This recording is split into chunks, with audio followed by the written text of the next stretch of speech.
I present to you a world where, with power and money, you can do anything, but someone who has nothing appears and beats everyone, beats men, beats women, beats those who hit women too. Let's go! The Valhalla Academy is one of the top 3 hunter institutes in the world. Every year, many hunters try to enter this institute, but with a success rate of 1 in 500, few succeed, and even among those who do, only 150 students can graduate. You can see that the level of difficulty is just like real life, right? On the first day of class, there's already a bunch of people training, and anything goes. People with nothing in their hands against people with swords. Watching them is the senior combat instructor, Lee Sang-chil. After a while, someone named Yoo Min-jun arrives to see the candidate from his family who deserves all our attention, Yoo So-yeon, from the Yushin family, one of the 5 most prestigious families in Korea. Everyone who crosses her path is defeated due to her talent with mana and the sword. She is a promising talent, but she doesn't draw much attention from the instructor until it is mentioned that her family has communicated with a constellation guardian from the Yushin family. This grabs the instructor's attention. In this world, there are 5 chosen ones to be the constellation guardians, where it is normal for hunters to receive blessings and protection from the guardians or make a contract for it. Each of these 5 guardians has a different power. The Yushin family has the god of the sword, Jang San family, the god of spirits, Jin Choi family, the god of martial arts, Ocean family, the god of fists, John family,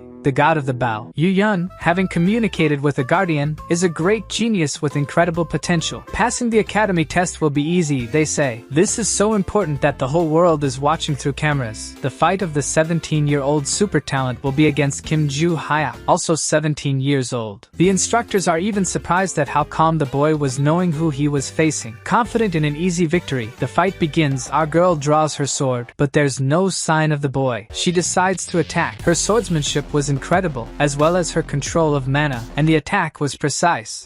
Guys, believe it or not, he just punched her in the chest and won the fight. Our protagonist was even disappointed with the fight. And now we see the real truth. 300 years in the past, in the Tower of Destruction, there was a fight between the owner of the Tower of Destruction, Brace the King of Destruction, and the martial king Kim Hyeon-oh.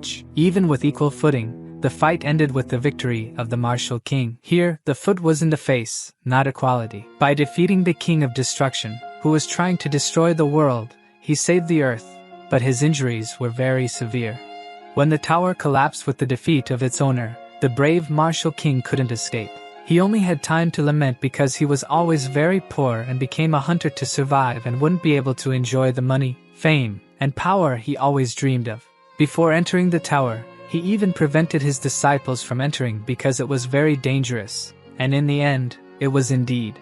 But at least if it was only him being crushed by the debris, then he would be happy. Here you understand why he deserved to reincarnate. He deserved it. He reincarnated into the body of a boy 300 years after that day in the Tower of Destruction.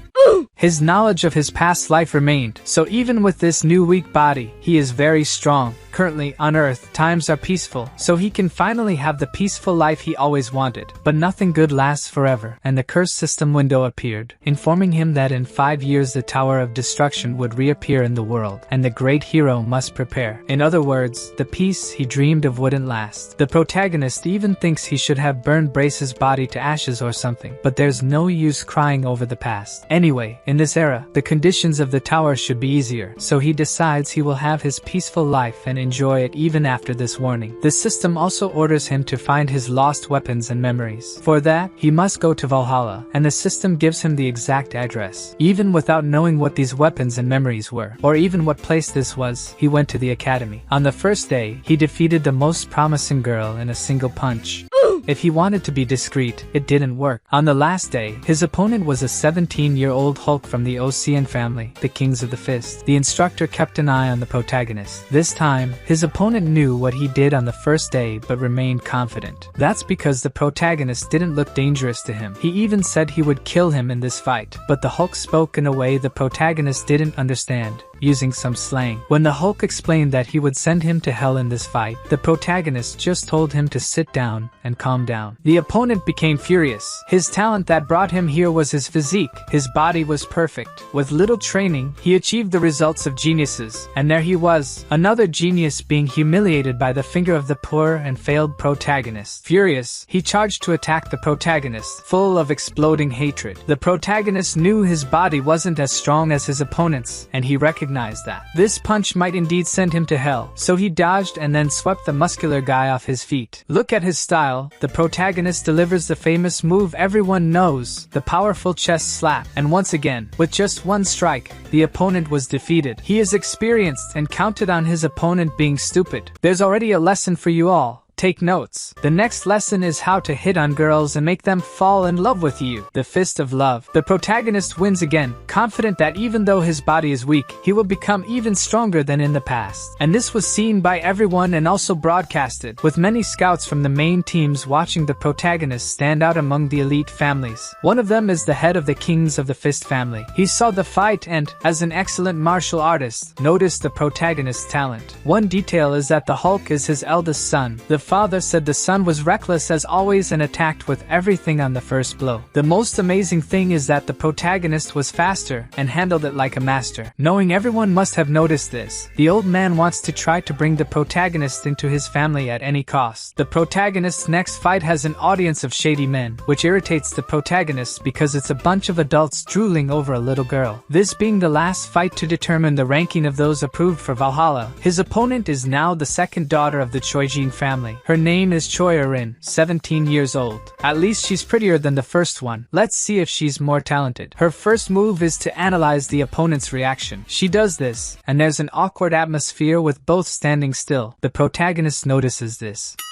She's using her brain and let him make the first move, which already made her better than the others. So he calmly moves his heavy hand towards her, approaching her inside. She uses her lightning sword, impressing everyone with her talent for using an elemental skill at her age. And meanwhile, the protagonist calmly watches this. When she sees an opening, she goes for it with force and wham, a powerful slash, but it hits nothing but air. He dodged so fast that when he appeared beside her, even I got startled. Imagine how she felt. Then he delivered the famous chest slap. She was caught off guard but not unprepared, blocking the strike with her sword. The protagonist starts to see more value in the girl. RM felt her whole body vibrate from the impact and knew that if it had hit her body, she would have died. Then once again, the protagonist appears in front of her before she can even react, this time mocking her, telling her to dodge this next strike. A short, powerful punch lands on her stomach, her sword glued to her belly, and she collapses, unconscious. Another fight won without holding back just because she was a girl. Kazuma approves of this protagonist. With this result, the ranking of the students is Kim Juhyeok in first place, Choi RM in second, and some extra in third, along with other extras the manhwa didn't show. Being first in the best academy in the world, of course, a million reporters swarmed him after the event, asking him everything. The protagonist got so irritated that he flipped them off and cursed everyone out on national television. Here are the comments on his video on the internet. NANI? Later, in Valhalla, the approved students went to enlist. For the protagonist, being there was no big deal, unlike the others who were so nervous they couldn't sleep. He noticed that none of the approved kids even wanted to look him in the eye. Could it be they were afraid of getting beaten up too? He then wonders if he attracted too much attention yesterday. His plan was just to get into the most important academy in the world, go where the system ordered, and then leave. On the first day, the students were taken to a virtual fighting simulation room. The professor was freaked out. This year, his class had 3 geniuses from the 5 main families, 2 cute girls, and the hot-headed Hulk. Just this made him scared. Then he realizes the guy who defeated all 3 is also in his class. The professor felt sick and even had his blood pressure drop. When he finally calms down and starts the lesson, he introduces himself and immediately causes confusion by teleporting everyone to another place or something like that. Judging by the name of the lesson, it's a simulation of another place. He simulates a goblin attack while emitting an aura of bloodlust to show the real special world to the students. This scares even the geniuses from the main families. To them, it's hundreds of goblins wanting to devour everyone. Goblins in pairs, come here to show you something. Look at the size of this thing. The professor was satisfied with scaring the students, but there was one who felt nothing. So the professor calls the student and asks if he can defeat the monster outside alone. This made the protagonist think about it. The professor's intention was to lower the ego of the famous student by asking if he could do something impossible for him to deny, because no student could do it. He was just waiting for the protagonist to say he couldn't handle the goblins, to put the boy in his place. But to everyone's surprise, the protagonist gave a slight smile, which made the professor angry, as Kim Hyuk said he could do it. The professor, furious, shouted for him to go and try. The protagonist asked something before accepting, inquiring about the reward. Because this must be a test, he will only go if there's a reward. He will go if the professor makes a bet with him. The rage consumed the professor, and he replied that he would do anything the boy wanted. Imagine the possibilities for this statement. The professor began to explain how the monsters attack, but the protagonist said it didn't matter. He just needed a sword. He handed over the sword, and off the protagonist went, out of the protective barrier. Everyone was scared even within the barrier, the professor hoping the boy's arrogance would cause his defeat. Only violent cuts were seen by all, revealing micro-expressions of the protagonist's psychopathy. He thought it had been 300 years since he last held a sword to fight. When he was a child in his past life, he didn't have these skills. Now he returned to his childhood with the talent of a martial king. When a giant goblin tried to strike, the protagonist dodged effortlessly. Everyone inside the shield watched. The sword the professor gave him was trash, so it didn't make sense how he could cut everything with it. Naturally, the geniuses from the noble families were furious and envious, but one of them was moved, even blushing with emotion. The protagonist easily defeated all the goblins and told the professor he wanted to go to the Hall of Constellations as his reward for the bet, reminding him not to forget a promise. In the practical lesson, the protagonist was a god, but in the theoretical lesson, everyone was calm and confident. The protagonist was exhausted. This was the hardest battle he had in 300 years. The protagonist remembered he never went to school before. This thing called math was something scary. At the end of the day, everyone was heading to the dorms. The protagonist was thinking about the constellations since he knew nothing about them. 300 years ago, these things didn't exist. What he understood was that constellation is the term for those who achieve great fortune and power, treated like gods, usually hunters who reach the pinnacle of power. Valhalla is located in South Korea and is the third largest academy in the world, housing many constellation relics. He thought about many things about the current world, but what's interesting to us is that someone was following him. Shift the scene to the teacher's room, where the recently humiliated professor is recounting his class to the senior instructor, describing how a monster defeated 120 monsters in the simulation. We discover that the protagonist, or at least his body,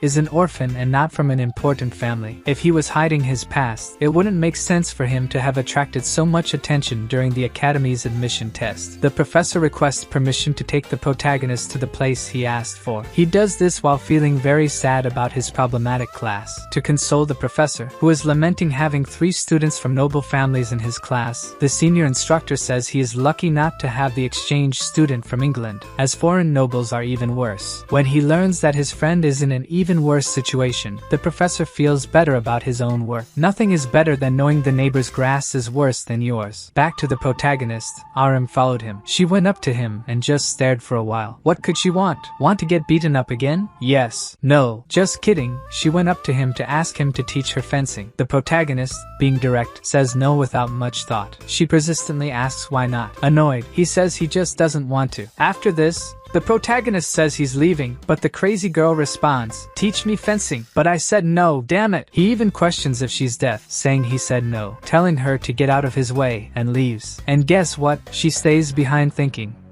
"Teach me fencing." The next day, the protagonist Kim Hyuk was peacefully sitting in class, contemplating how weak his body was, with terrible mana control and 0 magical power. One way to improve this was to find that thing. Suddenly, someone approached him, the problematic exchange student from England, Rocco Ventrick from the Ventrick family, along with his assistant Uriah Felix. Since our protagonist knew nothing about the current world, he had no idea who the student was or the significance of his noble family. The arrogant student got angry, thinking the protagonist was ignorant, but still calmly explained about his family and asked if he wanted to become strong. The boy explained about the main families and their affiliated lineages, and how an affiliate could never reach the top. The Ventrick family was different from the others because they had a constellation guardian in the family, giving giving them immense influence in the world due to the Raven Mask. The arrogant boy talked too much, so the protagonist told him to shut up, saying he wasn't interested in hearing this crap. Then Trick even asked to make sure he heard correctly what the protagonist had said to him. The protagonist responded even more aggressively, calling him an idiot and saying he wasn't interested in him or in talking to opportunistic people. The guy was about to explode with rage, but someone ordered the students to sit down for class. The arrogant one turned angrily to see who dared to speak to him like that. It was the senior instructor. The instructor added that it didn't matter which family he came from. Here he obeyed the instructors or left. After being humiliated, he left the room, saying they would meet again. As the protagonist was leaving after class, thinking about what he learned, someone approached him from behind. "Teach me fencing!" She came to ask again, and he said no. Cut to the dormitory of the arrogant foreigner from England, who was breaking things in anger after being humiliated by the protagonist. To prove he's a scumbag, he ordered Yuria to do something she didn't want to do. He grabbed her by the hair, threatening to throw her out of the palace family, and other things until she agreed. His order was to call someone named Desera and give the order to eliminate Juhyeok. While some hated the protagonist, he was in his room training magic, but it wasn't yielding results with such a weak and impure body. In the middle of his training, he remembered the crazy stalker girl who followed him everywhere, always asking him to teach her fencing whenever he confronted her. He didn't know how to get rid of her, so he lied, saying he would give her a lesson for 10 million. He said this as he was turning to leave, but the girl asked for his phone. Confused, he handed it to her, and Aram added her number and returned the phone. I thought she was going to ask him out, but the crazy girl transferred 100 million to his account and said, "Teach me fencing for 10 lessons." The protagonist returned the money and said it was a joke, then left. Later, he thought maybe having money wouldn't be so bad, but quickly changed his mind, knowing money wouldn't be a problem once he got that thing. Dressed like an excavator, the protagonist went after that thing, searching for a hidden 300-year-old vault in the mountains of the academy. There should be at least 3 or 4 of them hidden. With the little magic he had, he emitted a mana wave to locate the vaults. Entering the area, he pulled out a shovel and began digging. His body was so weak that after less than a minute of digging, he was exhausted. Like me, he rested for a while, thinking he should have buried the vault shallower in the past, and then resumed digging. It took him all night, but he finally found it. After searching for the lock, he made a key that only someone who knew the shape could create with magic and opened the vault. Vault closed, vault open, we're inside. The place was full of gold, but what he really wanted were the mana storage stones, the true treasure here. They had been here for over 300 years and were still amazing. Now he would have enough mana to upgrade his weak body. Plus there was so much gold here that he couldn't carry it all. The next day at school, after spending all night digging, his muscles were on fire. Choi Erin was about to ask again. The protagonist felt sorry for her persistence. He researched her family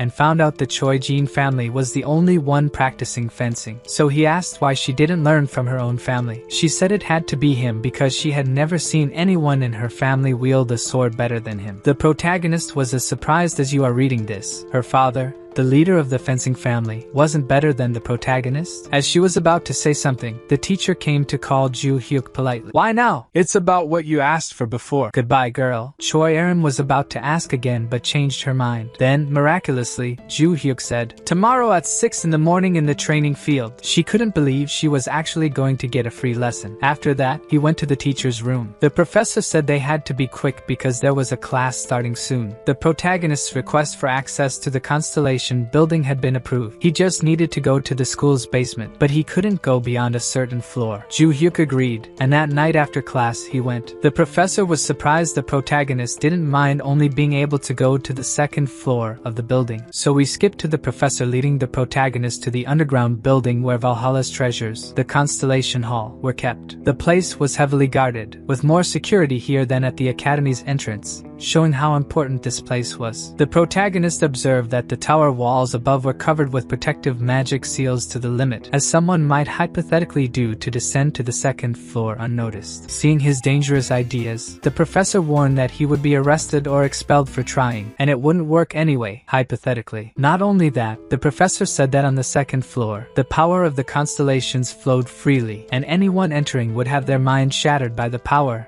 and go insane. The protagonist asked a few questions like this before entering, making the professor reconsider if he would get into trouble because of this kid. He was now in doubt, but after the protagonist entered, there was nothing he could do. Inside, the protagonist confirmed it. The system said that on the 5th underground floor were his memories and weapons, but he couldn't enter. But he came here for that, so he just descended anyway. As he went down the first stairs, he saw several vaults and nothing else. The system appeared to him, saying the requirements had been met, and he would be moved to the main hall. Everything went black until the protagonist saw the former king of destruction, who recognized him too. Barche said it had been 300 years since they last met. It was a grand reunion. The guy didn't even finish speaking before taking a punch to the mouth. The protagonist was furious. The guy asked him to calm down and took another punch on the other side. He asked for calm once more and took a third punch to the mouth. 40 punches later, the protagonist got tired, now allowing the guy to talk. The protagonist then started with kicks. After 32 kicks, Barche managed to speak, explaining that this was an imaginary world, a space within a relic, and this body wasn't real. The explanation was that the king of destruction had become a constellation, but the protagonist didn't care and punched him in the mouth again. After waiting outside for 30 minutes, the professor saw Juhyeok coming out without any problem. The relieved professor asked if he did anything wrong inside. The protagonist replied he did nothing. If he had gone down from the first floor, his mind would have broken, right? The professor agreed and left, thinking what a sly kid this protagonist was.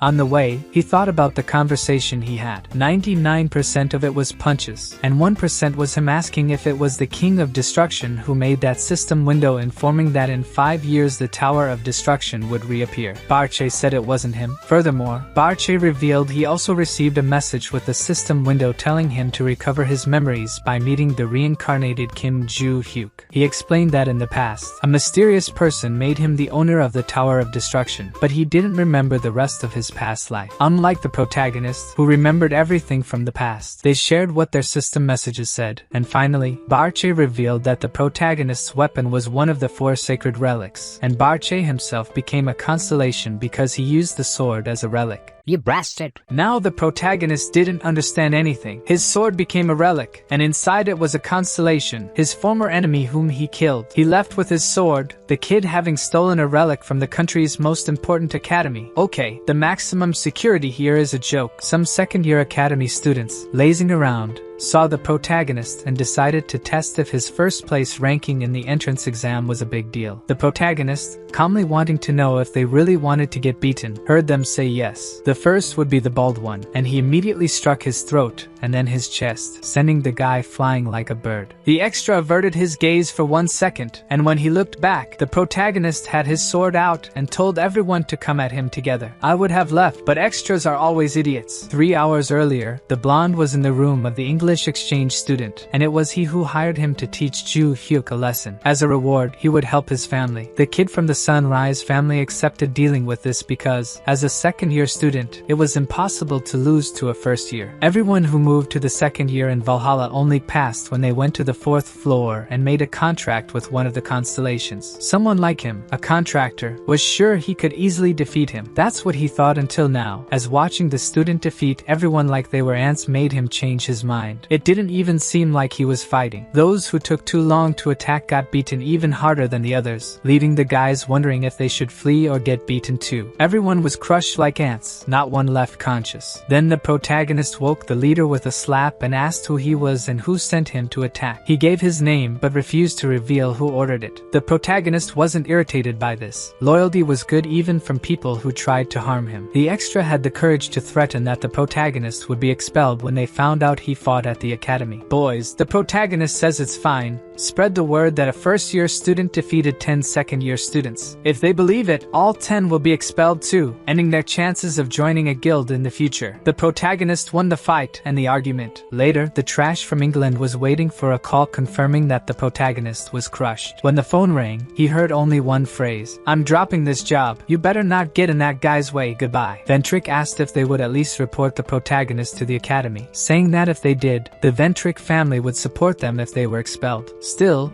the kid refused and said goodbye. The power of fear won over money. After that, Ventric ordered a renegade member of his family currently in Mexico to deal with the protagonist definitively. The next morning, the protagonist was ready to train. He had scheduled a meeting with the fencing girl, and as he stretched, she appeared for the private lesson saying, "Teach me fencing." But the protagonist's response was, no. Before learning fencing, they needed to improve their physical conditioning. The girl, absent-minded, didn't understand anything beyond. Teach me fencing. The protagonist had her stretched because the training would be intense. He noticed that people nowadays only train mana and forget about physical fitness, which is a mistake. Aram herself has a lot of mana, but if she runs 20 meters, she faints just like me. They started with 200 push-ups, 1, 2, 3 squats to strengthen the glutes and more gym exercises. After almost an hour, the protagonist said that this was just the beginning. When he mentioned that they were going to run 20 kilometers, the girl regretted wanting to learn fencing. Later, in the classroom, the protagonist felt the pleasurable pain after the training, while Aram was about to go into a coma from the pain. Her arm was shaking so much it seemed possessed. On this painful day, the teacher announced she would administer a written test on dimensional monsters and asked for silence from everyone. The test would assess knowledge on how to handle monsters. The girl with Makima's eyes took the test easily. The big guy seemed not to know much, and Aram answered all the questions with, "Teach me fencing." The protagonist was the quickest to finish the test and was waiting for the teacher to collect them. When time was up and she asked to collect the papers from the back to the front, Aram couldn't even turn her neck, so she asked for help. Everyone left the classroom, and the god of destruction living inside the protagonist's sword asked his master if he was sure about the answers he had marked. From what he said, they didn't seem to be correct. Soon after, we see the teacher in the staff room, upset about something. Among all the students, one had crossed all limits of common sense. She was furious with the answers of a certain student. While grading the normal students' exams, another teacher passed by wanting to know how his students performed. She said they all did well, as expected of the cream of the crop. This was good news, and then he was leaving happy. But when he heard the protagonist's name, he choked on his coffee. The teacher was furious with this student's answers, and in the next class, she was going to take him down. A week later, in the next class, with everyone standing, she asked Kim Juhyeok to step forward, and he did so calmly. Her goal was to confront his answers in front of the class to teach him to take the test seriously. According to her, there was no place in the world where his answers made sense. She questioned if he had taken the exam seriously. He said yes, so she began. "How do you deal with a goblin?" The student's answer was, "Punch in the stomach." The second question, "When 8 goblins run towards you, how do you defend yourself?" The student's answer, "Send them all to hell."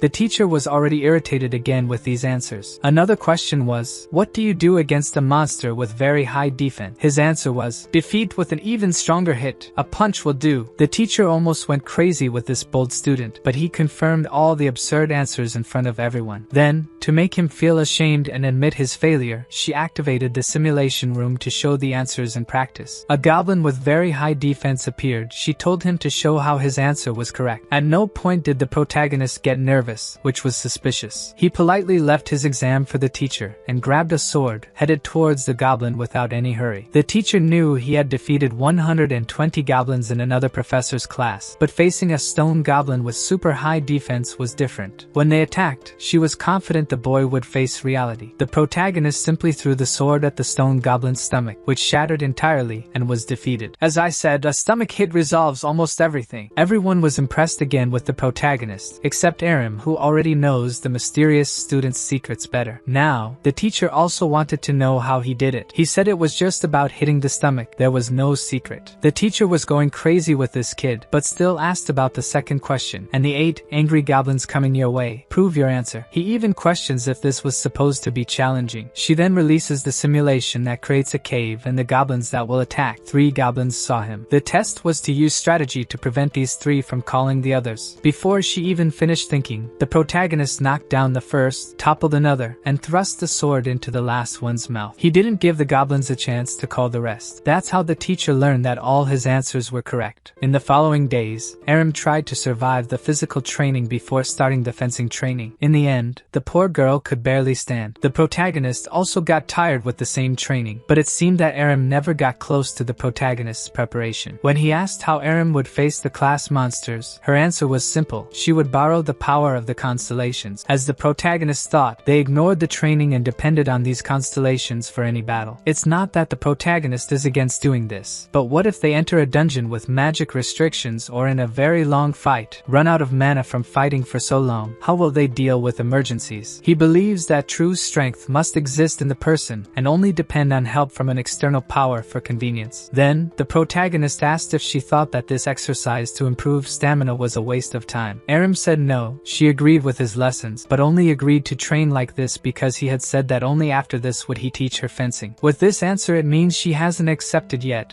She could finish today's training, but his will continue. In fact, he asked if she wanted to continue, but Aram couldn't take it anymore and left, otherwise she would die before training fencing. For the protagonist, the basis of everything is to have a powerful physique and then focus on mana control. That's why he places so much importance on this first. Beside him, the student he defeated was training and he hadn't even noticed. The big guy never stopped honing his body, even though he is considered the best of all in this regard. He said he trained there every morning. When the big guy left, the protagonist recognized that the boy's strength was his determination in his body. Aram, on the other hand, had her perception and good combat vision. After much training, the protagonist consulted the system about his mission. He went to the basement and picked up his weapon and left a replica in its place. Now, the next step was to go to a house in the Valhalla forest to recover another valuable thing. If it weren't for the system, he wouldn't be in a school but enjoying the luxuries of normal life that he hadn't had before. But at least he can hit the brace whenever he wants because of these system missions. Also, he wanted to discover more about reincarnation. Meanwhile, in England, at the Ventric mansion,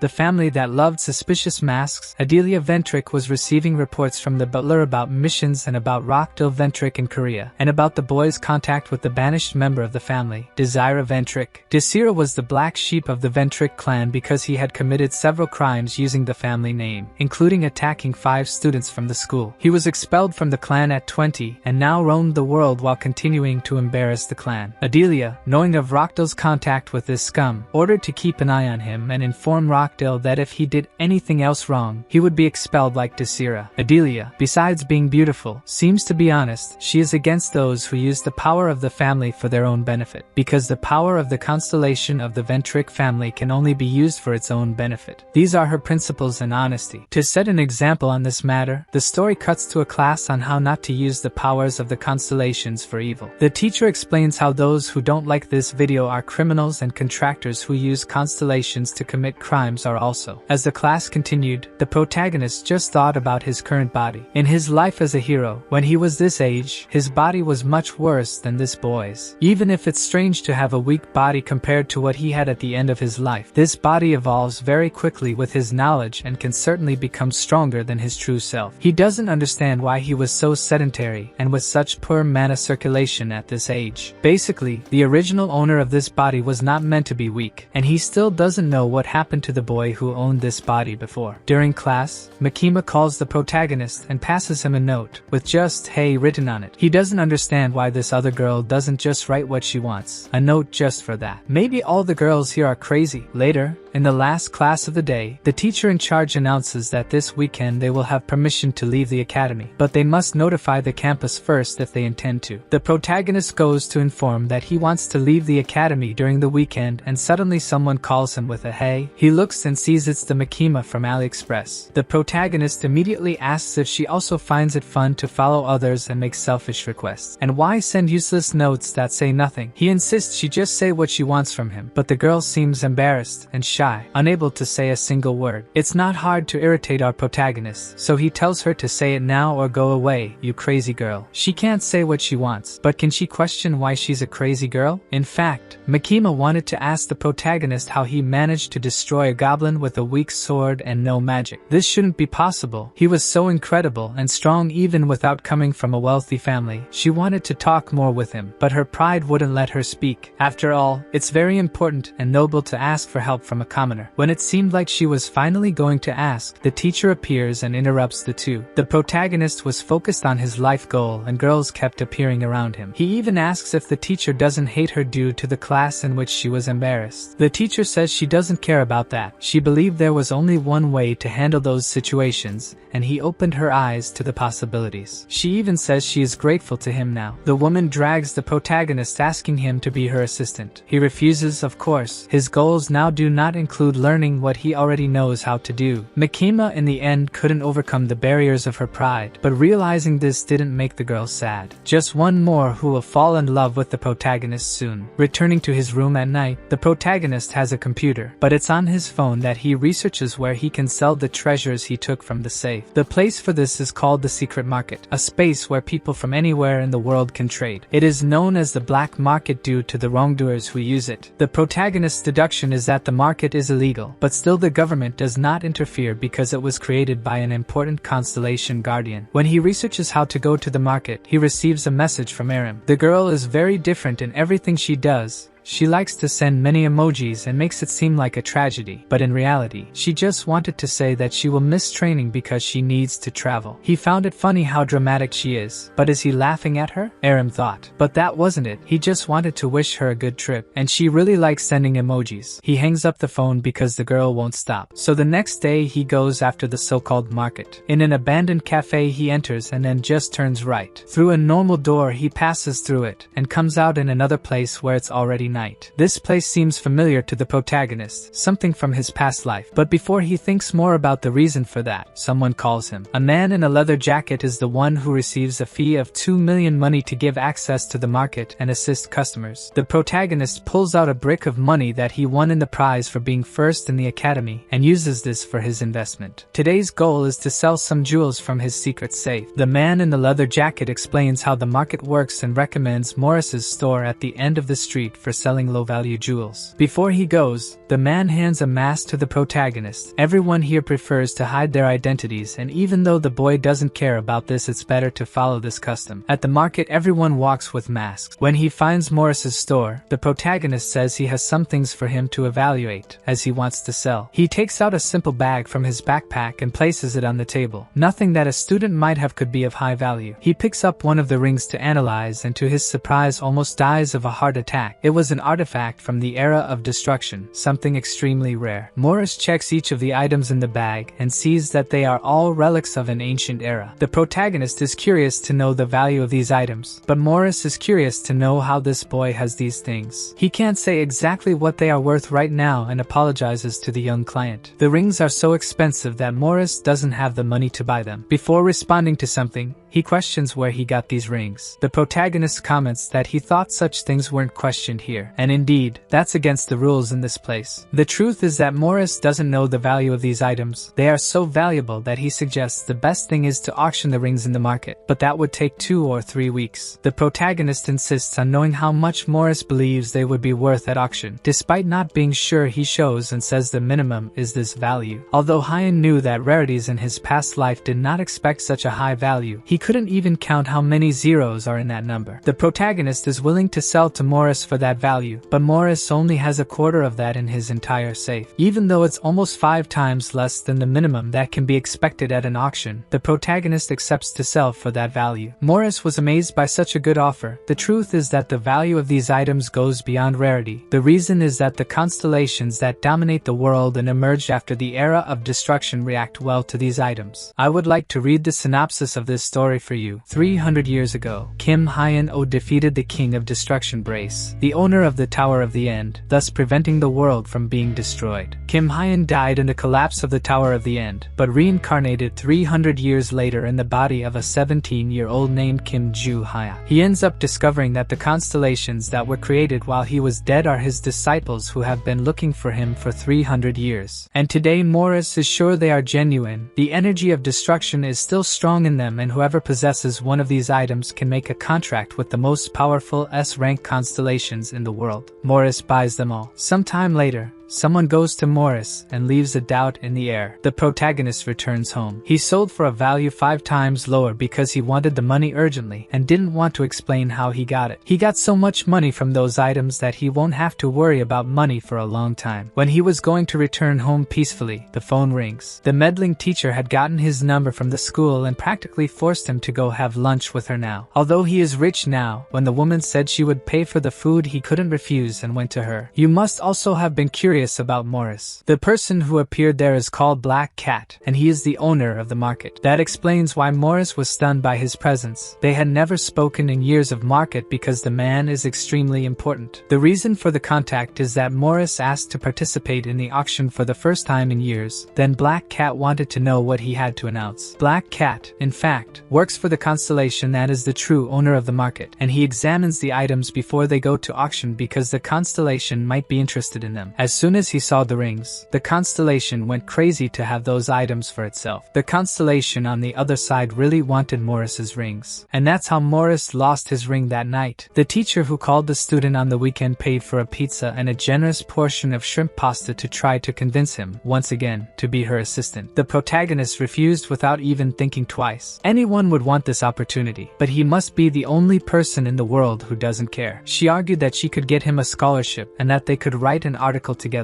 She almost offered everything, even the most tempting things for men, but the protagonist still didn't care. All he wants is to get to the center of the big forest and fulfill the system's orders, and these distractions will only get in the way. As a last attempt, she offered information about Aram to get him to become her assistant. Even so, the protagonist didn't want to, but the teacher insisted and started talking about Choi Aram and how she is about to be disowned from the family. The teacher tried everything to convince the protagonist to be her assistant, but she couldn't. But he was curious about why she is so strict in class and so childish outside of it. The woman explained what she believes to be right. Dealing with monsters is something so dangerous that it cannot be treated as something easy and simple. They cannot forget the risks they run, and that is why they must always be cautious even with the weakest of monsters. This left him satisfied, and as he was satisfied with the food too, he left. Guys, the protagonist is literally the freest guy in the world. If he doesn't want something, he's not afraid to refuse. Now that the teacher mentioned Aram, let's go to her family, the Choi-jin. The leader of the True Story Guild and head of the Choi-jin family, Jeon-seok, was with his two children, the eldest son Jin-yeon and the second daughter, Choi Aram. Jeon-seok says they will have a big test where they will have a chance to inherit the family treasure and become the clan leader. However, whoever fails will be eliminated from the family. Then he asks if they are prepared to participate in the great test of the Choi-jin family. Both say yes, so, in 3 weeks, the test will be held. When the family meeting ends, the older brother asks if Aram didn't get to read between the lines. She can't even talk. Of course, she didn't read anything other than teach me fencing. The brother says that the father didn't want her to take the test and is just going through the formalities. An illegitimate daughter has no right to be the leader of the family. He's only agreeing with everything because they know she has no chance of winning. For the first time, we see the girl show her emotions. He throws in her face that he has a contract with a constellation and she can't even touch him in combat. He walks away while threatening to destroy her for sucking the family's money for so many years. Despite being raised in such a cruel world, Aram's determination does not diminish. Remembering her sick mother reminds her that her only option is to win. Her mother's dream before dying was for Aram to become the leader of the family, to have the right to be free. Then we return to the classroom sometime later. The teacher explains that every quarter tests are held and the last placed are expelled from the academy. It's a filter to select the best and force everyone to strive all the time. They are practical and theoretical tests. The protagonist knows that, in practice,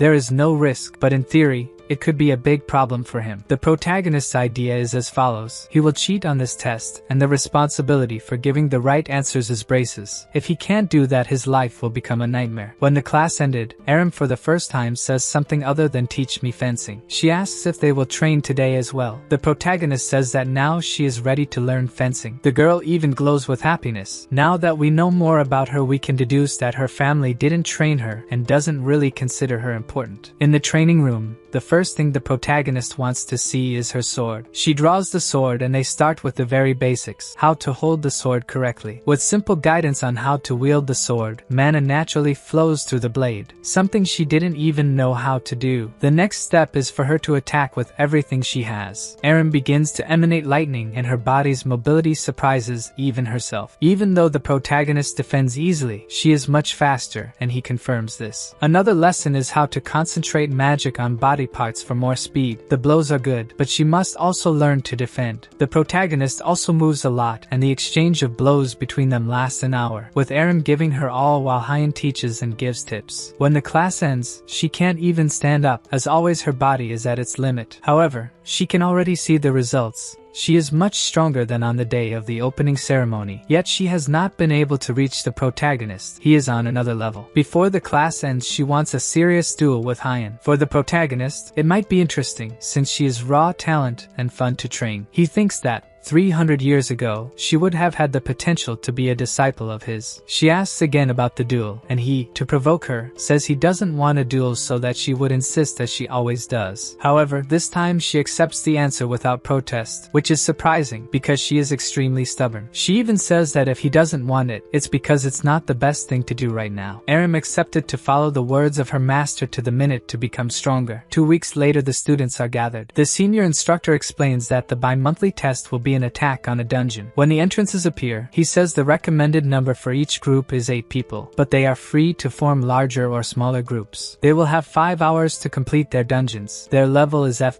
Whoever fails in 5 hours will be expelled. Even those from noble families are nervous, because the rules are absolute, and if they fail they will be expelled for sure. The teacher says the time has started to count, and they must choose their teams and organize quickly so as not to waste valuable time. The confidence of the strongest students is evident. Suyeon Makima decides to join a team of 8 people, and another group forms a team of 20 people. Most opt for the advice of 8 people in the group, and the evaluation begins outside with each person's decision on the formation of the groups. Hyeon, who just observed and didn't make friends with anyone, is not called by anyone. Aram, similarly, is alone. Curious about the girl, he asks what she intends to do. Aram states that she will do what the master orders. That doesn't make sense to him. The girl is trying to follow all his words since the last training. Anyway, he just says he will go in alone. Aram then takes this as a goal and decides she will go in alone too. Her master didn't care, because he himself said the dungeon seems very easy, so it's not dangerous. Aram is not good with words and understood this as part of his. Another group saw the beautiful and lonely girl and invited her to join their team, as they are 7 people and she would complete the group. But the stubborn girl refuses the invitation and announces that she will go in alone, and she really goes alone. In everyone's eyes, this is madness, because failing here means certain expulsion, and there she goes into the dungeon alone. In the monitoring room, they can see and control the environment of all the simulated dungeons. Individual and collective performance is worth points, and everyone is evaluated at the same time. The teacher in charge is amazed by the competence of the senior instructor. In the past, he was a legendary contractor with 99% success in his missions.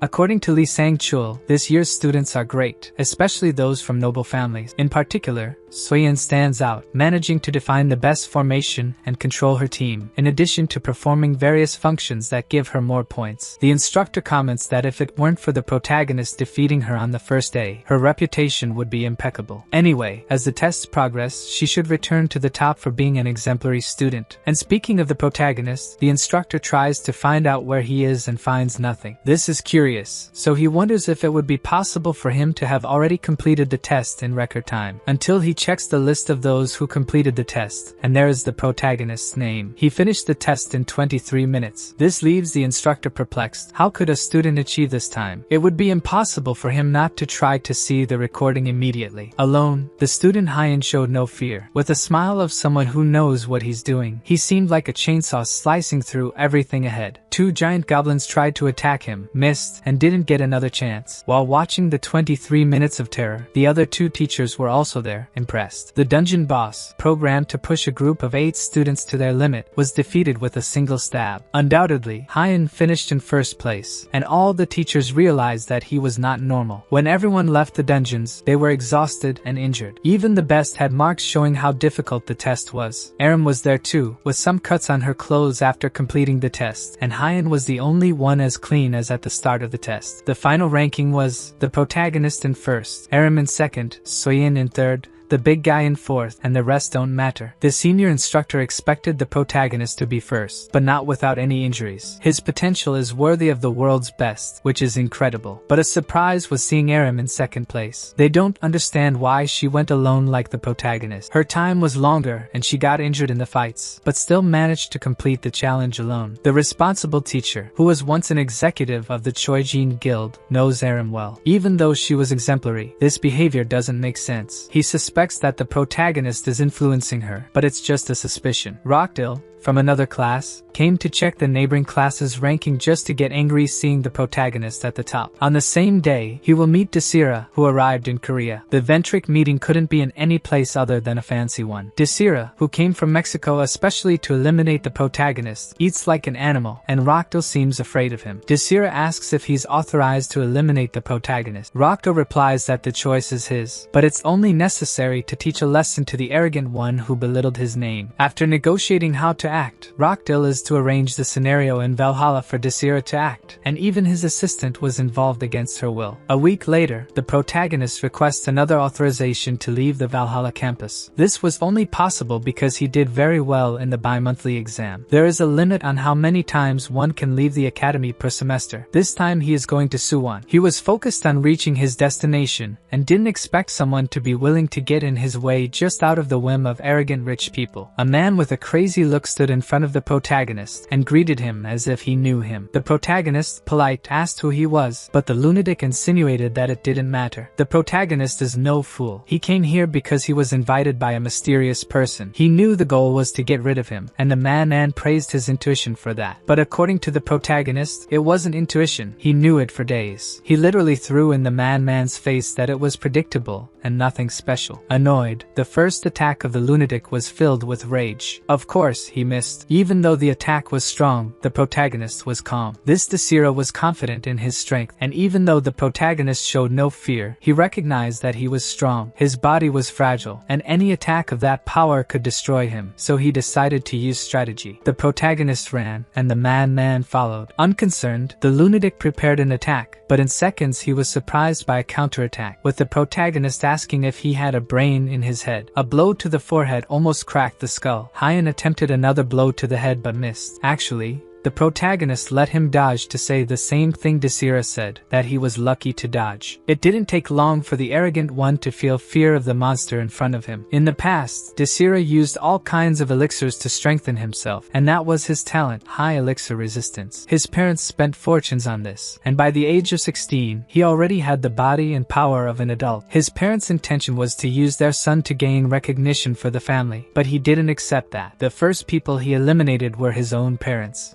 After being expelled from the clan, his life was freer, and money wasn't a problem. His real motive for coming to Korea was to find a challenge his age to play with, but now he didn't understand how there was such a monster. It couldn't be natural. Desira asked what elixirs the protagonist used to become so strong. Hyeon laughed at this in front of the enemy, wondering what the hell this guy was talking about. Does anyone do something so trashy like that? Is he a cheater using it to hide his weakness? Desira contained his anger but questioned whether the protagonist didn't also become so strong using that. Of course not. He even said that he could compare Desira to a strong genius at school before. But now he realized it would be an insult to Sihya, who trains so hard every day. After being so insulted as never in his life, Desira decided that even if he wasn't as strong as this guy yet, he could use his incredible tools to defeat him. The protagonist realized that the dagger was a magical item with great destructive power. Desira asked Kim Juhyeok for his last words, but what happened was that these were the last words said by Desira before losing all his teeth. How does someone wait for the enemy to attack while holding such a powerful item? He was thrown against a tree, and to the sadness of Mother Nature, this trash was responsible for the death of an innocent tree. But that wasn't the end. The protagonist declared that before Desira loses consciousness, he would answer some questions. Desira was willing to answer everything now, but Juhyeok shouted that he would only ask questions after he's satisfied first. Rockdale was in his room waiting for news of success, and thinking about how he would cover up the accident that caused Hyeon's death. He says they will celebrate a lot today, and when he receives a call from Desira, he hears only a groan. On the other end of the line, the protagonist made the lunatic groan on the phone to show what happened to him.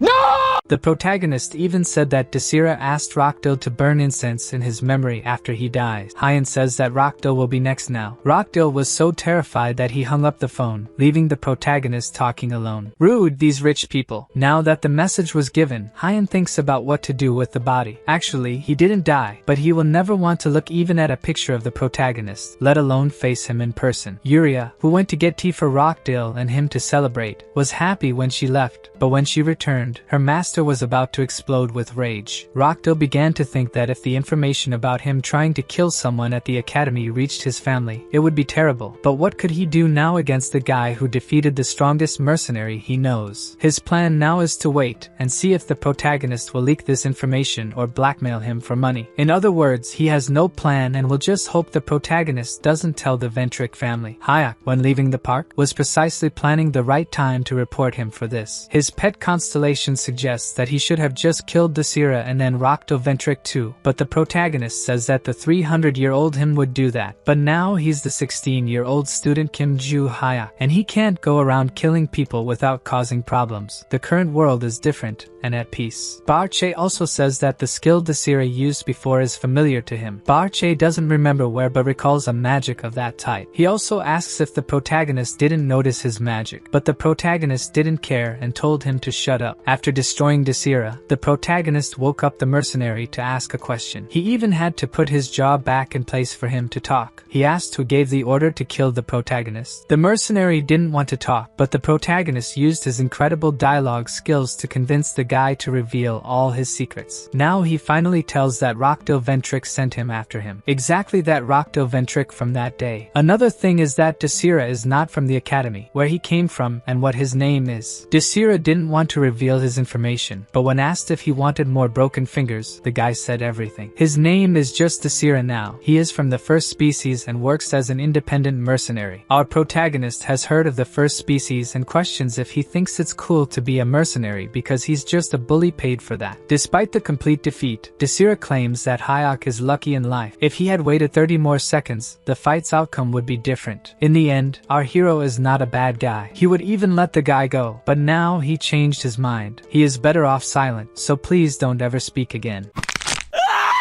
Returning to the academy later, the protagonist starts thinking about how to get back at Rokto-Ventric, who is hindering his goal with the system. The protagonist recorded the entire conversation with Desira, and after thinking about how to release it, he calls a crazy professor for an assistant. She answers, asking if he finally decided to be her assistant. He says no, he wants to know if she knows any journalists. The protagonist arranged for the newspaper to publish news about the Ventrics ordering a crime inside the academy. The news and comments on the internet about it are here. With an iPhone 45, the protagonist tarnished the Ventric's reputation, but what he didn't expect was it would affect the family in England. The protagonist didn't even want to affect the whole family, just the guy for committing a crime. The family's leader had to publicly apologize to the student attacked by the family member and declare that Desira was excommunicated from the family. The same Desira claimed that Rokto-Ventric was the mastermind but later changed his testimony and took all the blame. She also said she would personally apologize to the attacked student and take Rokto-Ventric back home for investigation. After this statement, she didn't speak to the press again. Rokto-Ventric, who saw this on the internet, felt his body freeze with fear. His father called to inform him he must return to England immediately. All that was left for Rokto was his anger and helplessness. Yuria remained silent about all this. The next day, the protagonist found out that Desira declared the Ventrics had no connection. The mercenary was taken to the Ventric family's headquarters. The protagonist didn't like that, but whatever.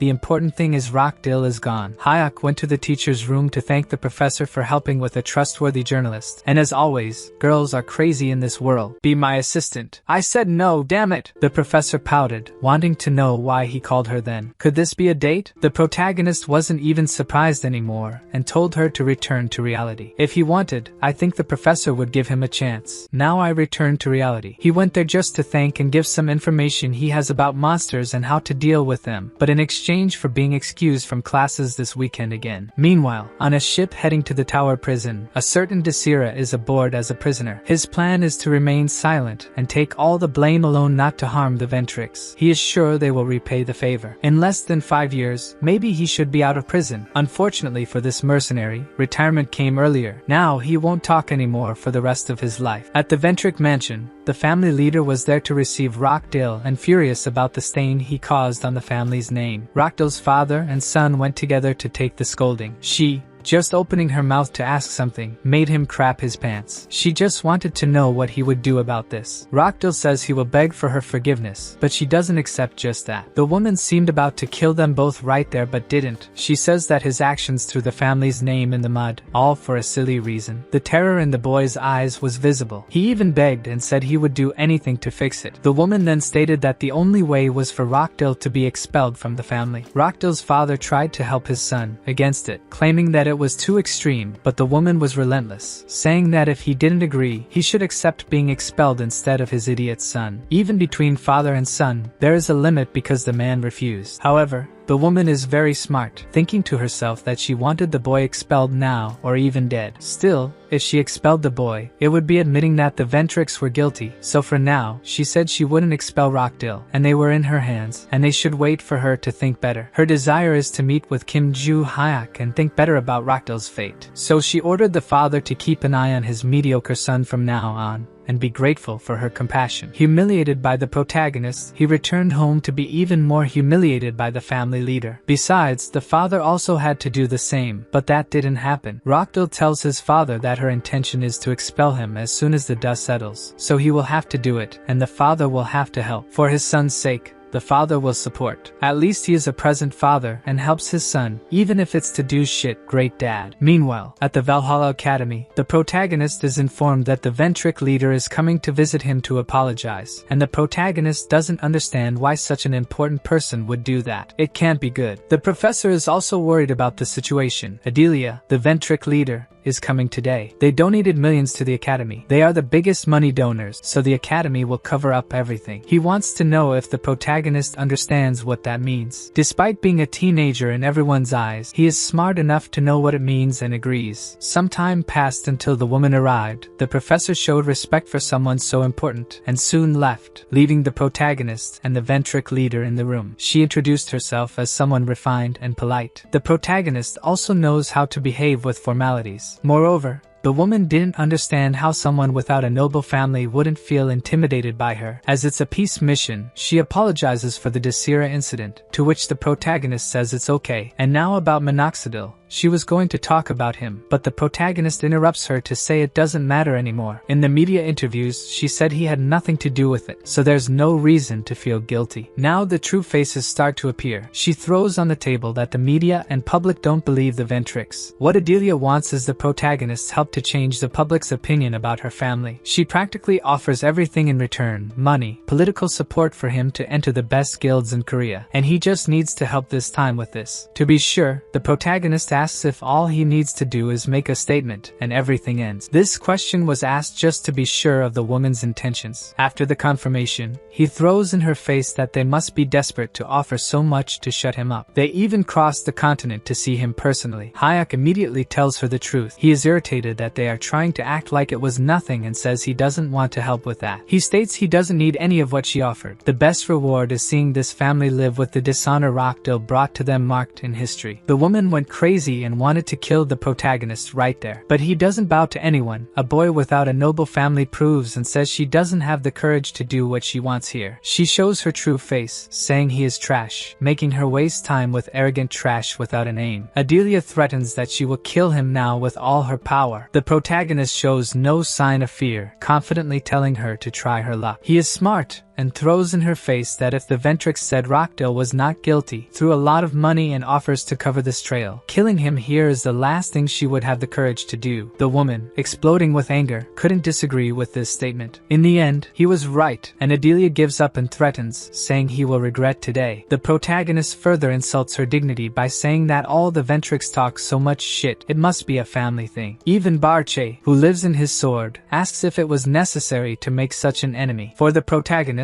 these people who think they should be revered are the ones he hates the most. This was the same reason he hated Barche 300 years ago. Because of this threat, the protagonist promises to go after these people who tried to put a collar on him in this era too. After this declaration of war, he goes to the academy's training stadium, and there at the door, look who we find. Choi Aram is facing her older brother, whom the protagonist doesn't know yet. The guy was at the academy, which he isn't even a student of, to oppress her and force her not to challenge him for the family leadership. His argument is that he doesn't want to destroy the girl in front of everyone, and that she has no chance of surviving if she faces him. Aram refuses to give up but doesn't have enough courage to face him. However, someone calls her brother a talentless shit. Someone he doesn't even know insulting him like that. Perhaps it was a powerful noble to have that courage. The big brother who doesn't know the protagonist wants to know why he is suddenly insulting him. The only reason is to see another arrogant noble bragging about his family's position. That's why the protagonist expels the guy from the academy, also saying that anyone invading the academy to demand something from a student is wrong. He asks if Aram agrees, and she says yes. yes, her cuteness blinding all of us. In that case, the brother threatens that they will settle things during the test and leaves. Aram thanks her master for his help, but to him, it was nothing, and now they should go train. But she has a complaint, saying she agreed when he asked, but she was planning to say something else. He got curious about what she wanted to say, but to avoid any issues with this video, I can't mention it in words here. A few days later, the protagonist went out in search of his old notes, which contained teachings on how to overcome the weaknesses of this body, so he can destroy a certain arrogant noble family. Meanwhile, the day for selecting the new leader of the Choi-jin family arrives. Being an important family, there are several reporters there to find out who the new leader will be. Inside, the fencing-obsessed girl and her despicable brother were ready for the test. Their father was about to start the test but first had to perform all the rituals and procedures, asking if everyone knew what was at stake and the importance of their family. The loser would be banished from the family, and the winner would become the future leader. Both said they were aware and prepared for this, so their father revealed the test. It was to find the dual blade hidden in the mountains. Whoever found the sword and brought it to him would be recognized as the winner of the selection test. It didn't matter how they obtained the sword, as long as they didn't kill each other, and so the test began. Aram eagerly ran to find the sword first, while her brother didn't even run, thinking that if he let her find the sword, he could just take it from her and win. Going back a few days to the day the protagonist humiliated her brother, he received a call from someone pressuring him to get the dual blade quickly and deliver it to them. Someone outside the clan had arranged for him to steal the sacred sword of his clan in exchange for a contract with a more powerful constellation. Aram, who was ahead, was using a technique to sense the energy of the environment to pick up the sword's trail. It would take her about 15 minutes to detect the sword's trail, which was too long, giving her brother time to find her before she could. He questioned who taught her to track magical traces in the environment. Aram revealed it was her master. In the fencing lessons, he taught her magical control beyond the basics she already knew, and in these lessons, the protagonist wondered why the family didn't teach her anything, but from her expression, he understood more or less why. Setting that aside, he showed her how to better control the magical energy throughout her body, mastering her total energy so she could sense the magic in the surrounding environment too. On the first try, she managed to sense the mana around her and the object with the most mana nearby. With that, she could even sense the slightest magical energy nearby and avoid wasting her own mana as she improved her control. Magical objects emit energy too. The more control you have, the easier it is to track people and objects around you. With each lesson, she became more impressed and perhaps had feelings beyond gratitude. The brother remembered this so-called master, just a mere academy student who insulted him the other day. He insulted the protagonist, claiming that the boy was just a nameless and weak piece of trash. Insulting the first person who dedicated himself to training her in life couldn't be tolerated. Aram replied that that guy was much stronger than them and shouldn't be disrespected. Besides, if the challenge was to find the sword, why did he come to her? The despicable brother responded with his actions, attacking the girl. Before, she could never block his attacks, but this time he saw that things were different. She blocked and threw her brother back. He never expected such a big change and couldn't stop thinking about how it was possible. While the conflict was happening a few days before, Hyuk had gone out to search for his old notes he hid 300 years ago in his previous life. He was scouring various places around the mountains of the city when he finally found what he was looking for. However, far away, he sensed a great use of mana, which revealed itself to be a frantic exchange of sword blows between two siblings. Aram was fully focused on the fight, using all her acquired knowledge. Her brother's first comment was that she seemed stronger than before due to her increased physical strength. "Were you going to school or the gym, little sister?" her brother attacked, insulting her by calling her a bastard. One of the techniques Aram learned was put into practice. She concentrated her mana on the blade. When the attack came, she spun the sword and made an upward slash. Her brother fell like an NPC, and she followed up with a second blow, hitting his kidneys with all her strength using the sword's hilt. Previously, Aram never stood a chance against her older brother, but now she had surpassed him. "I didn't understand, but she said this is the family's dual blade." Aram realized that her brother was getting up, emanating a completely different aura. He insisted that someone like her would never beat someone like him, who had a contract. He still claimed that the blow was a lucky hit. The girl was curious and asked if he had become a villain due to the strange aura. Aram asked if he was a villain now since the aura seemed evil. He responded that he would show through actions. She prepared to counterattack, but he dodged and made a direct hit. She fell, and what should have been red appeared black. He became confident again and asked if she could get up, but she had no strength left. The older brother admitted that he now belonged to the devotees, which according to Aram, were the third most powerful evil group in the world. Her brother was using the power of one of the devotees' constellation. Things became even more complicated, and Aram questioned why he would join a criminal group and how they could offer more advantage than their rich family. Her brother replied that one of the constellation's powers was to no longer feel emotions. He revealed that since he was 12 years old, he worked for the guild to be an example, but in truth, he just wanted to play and be a normal kid. He joined the devotees to satisfy adolescent desires denied by the guild's obligations. When the devotees' leader found him, he didn't hesitate to accept, knowing his true nature, which included a sadistic side of enjoying breaking people. To officially join the devotees, he needed to deliver the dual blade, a family relic. 10 years ago,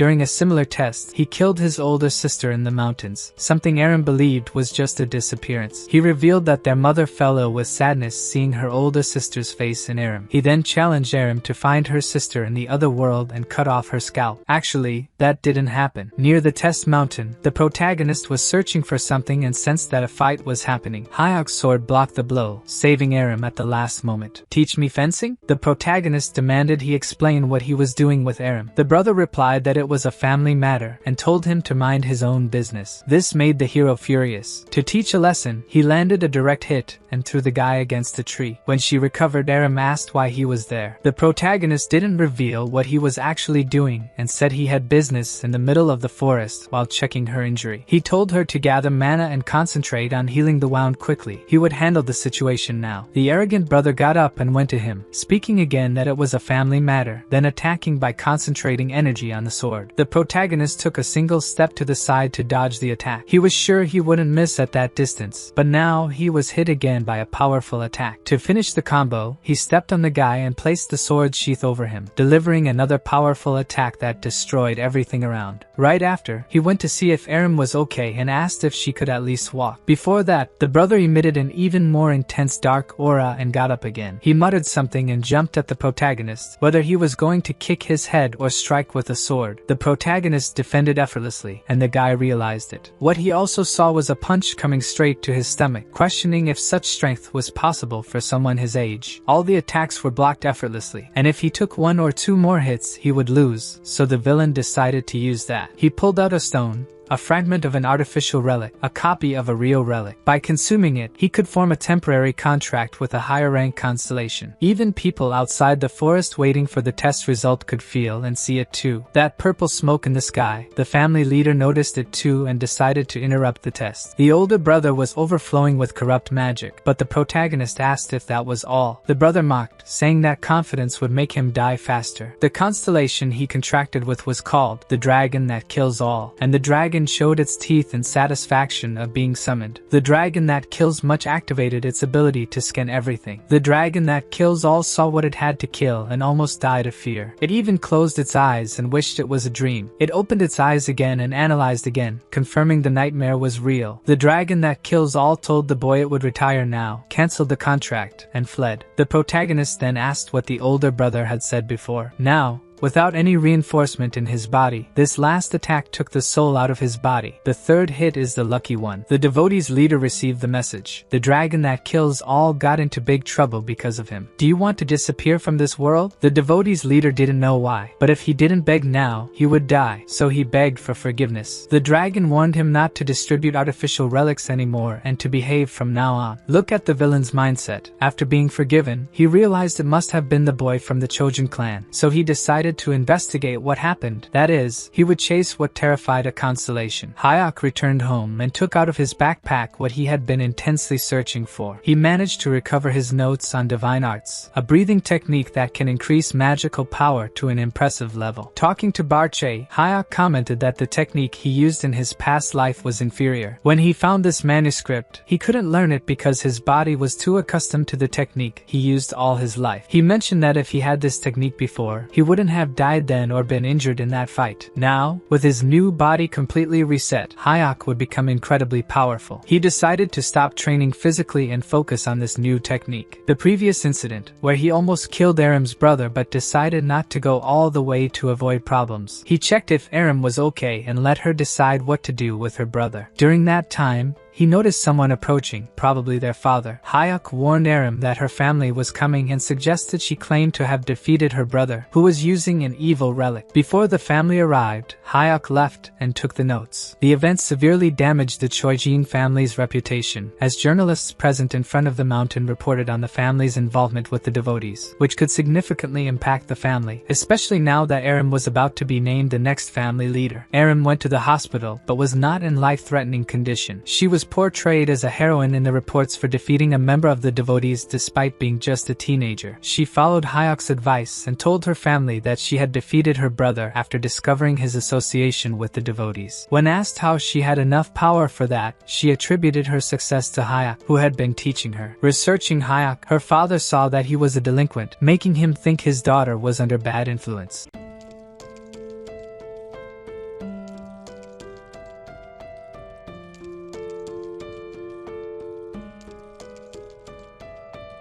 Sometime later, at the Valhalla Academy, the protagonist arrived in the classroom and noticed that Choi Aram had been discharged from the hospital and was back in classes. The girl seemed to sense his gaze or something because she turned to greet her master. She is a beautiful girl, and two guys walking behind the protagonist thought she was waving at them. Does she want my body? During the days following the fight in the forest, the protagonist trained his new technique constantly. Choi Aram informed him over the phone that she couldn't train due to the doctor's orders. A few days ago, our protagonist mentioned that he would take care of some personal matters in the coming days. Since he needed some time alone, Aram was not sad about staying in the hospital, and whenever she texts, her excitement is 10 times greater than in person. I'd bet many of you are like that too. Stop it, girl! The protagonist also remembers that Barche warned that the dark magic they saw earlier was familiar. However, there is something strange about it. He is sure it is familiar, but he can't remember it, as if something is preventing him from having memories about the dark magic. They are not sure, but they feel that the reason for this is the mysterious person who gave Barche possession of the Tower of the End in the past. If the protagonist can fulfill the system's second condition, things may become clearer. The system warned that he must take the sword in which Barche is sealed.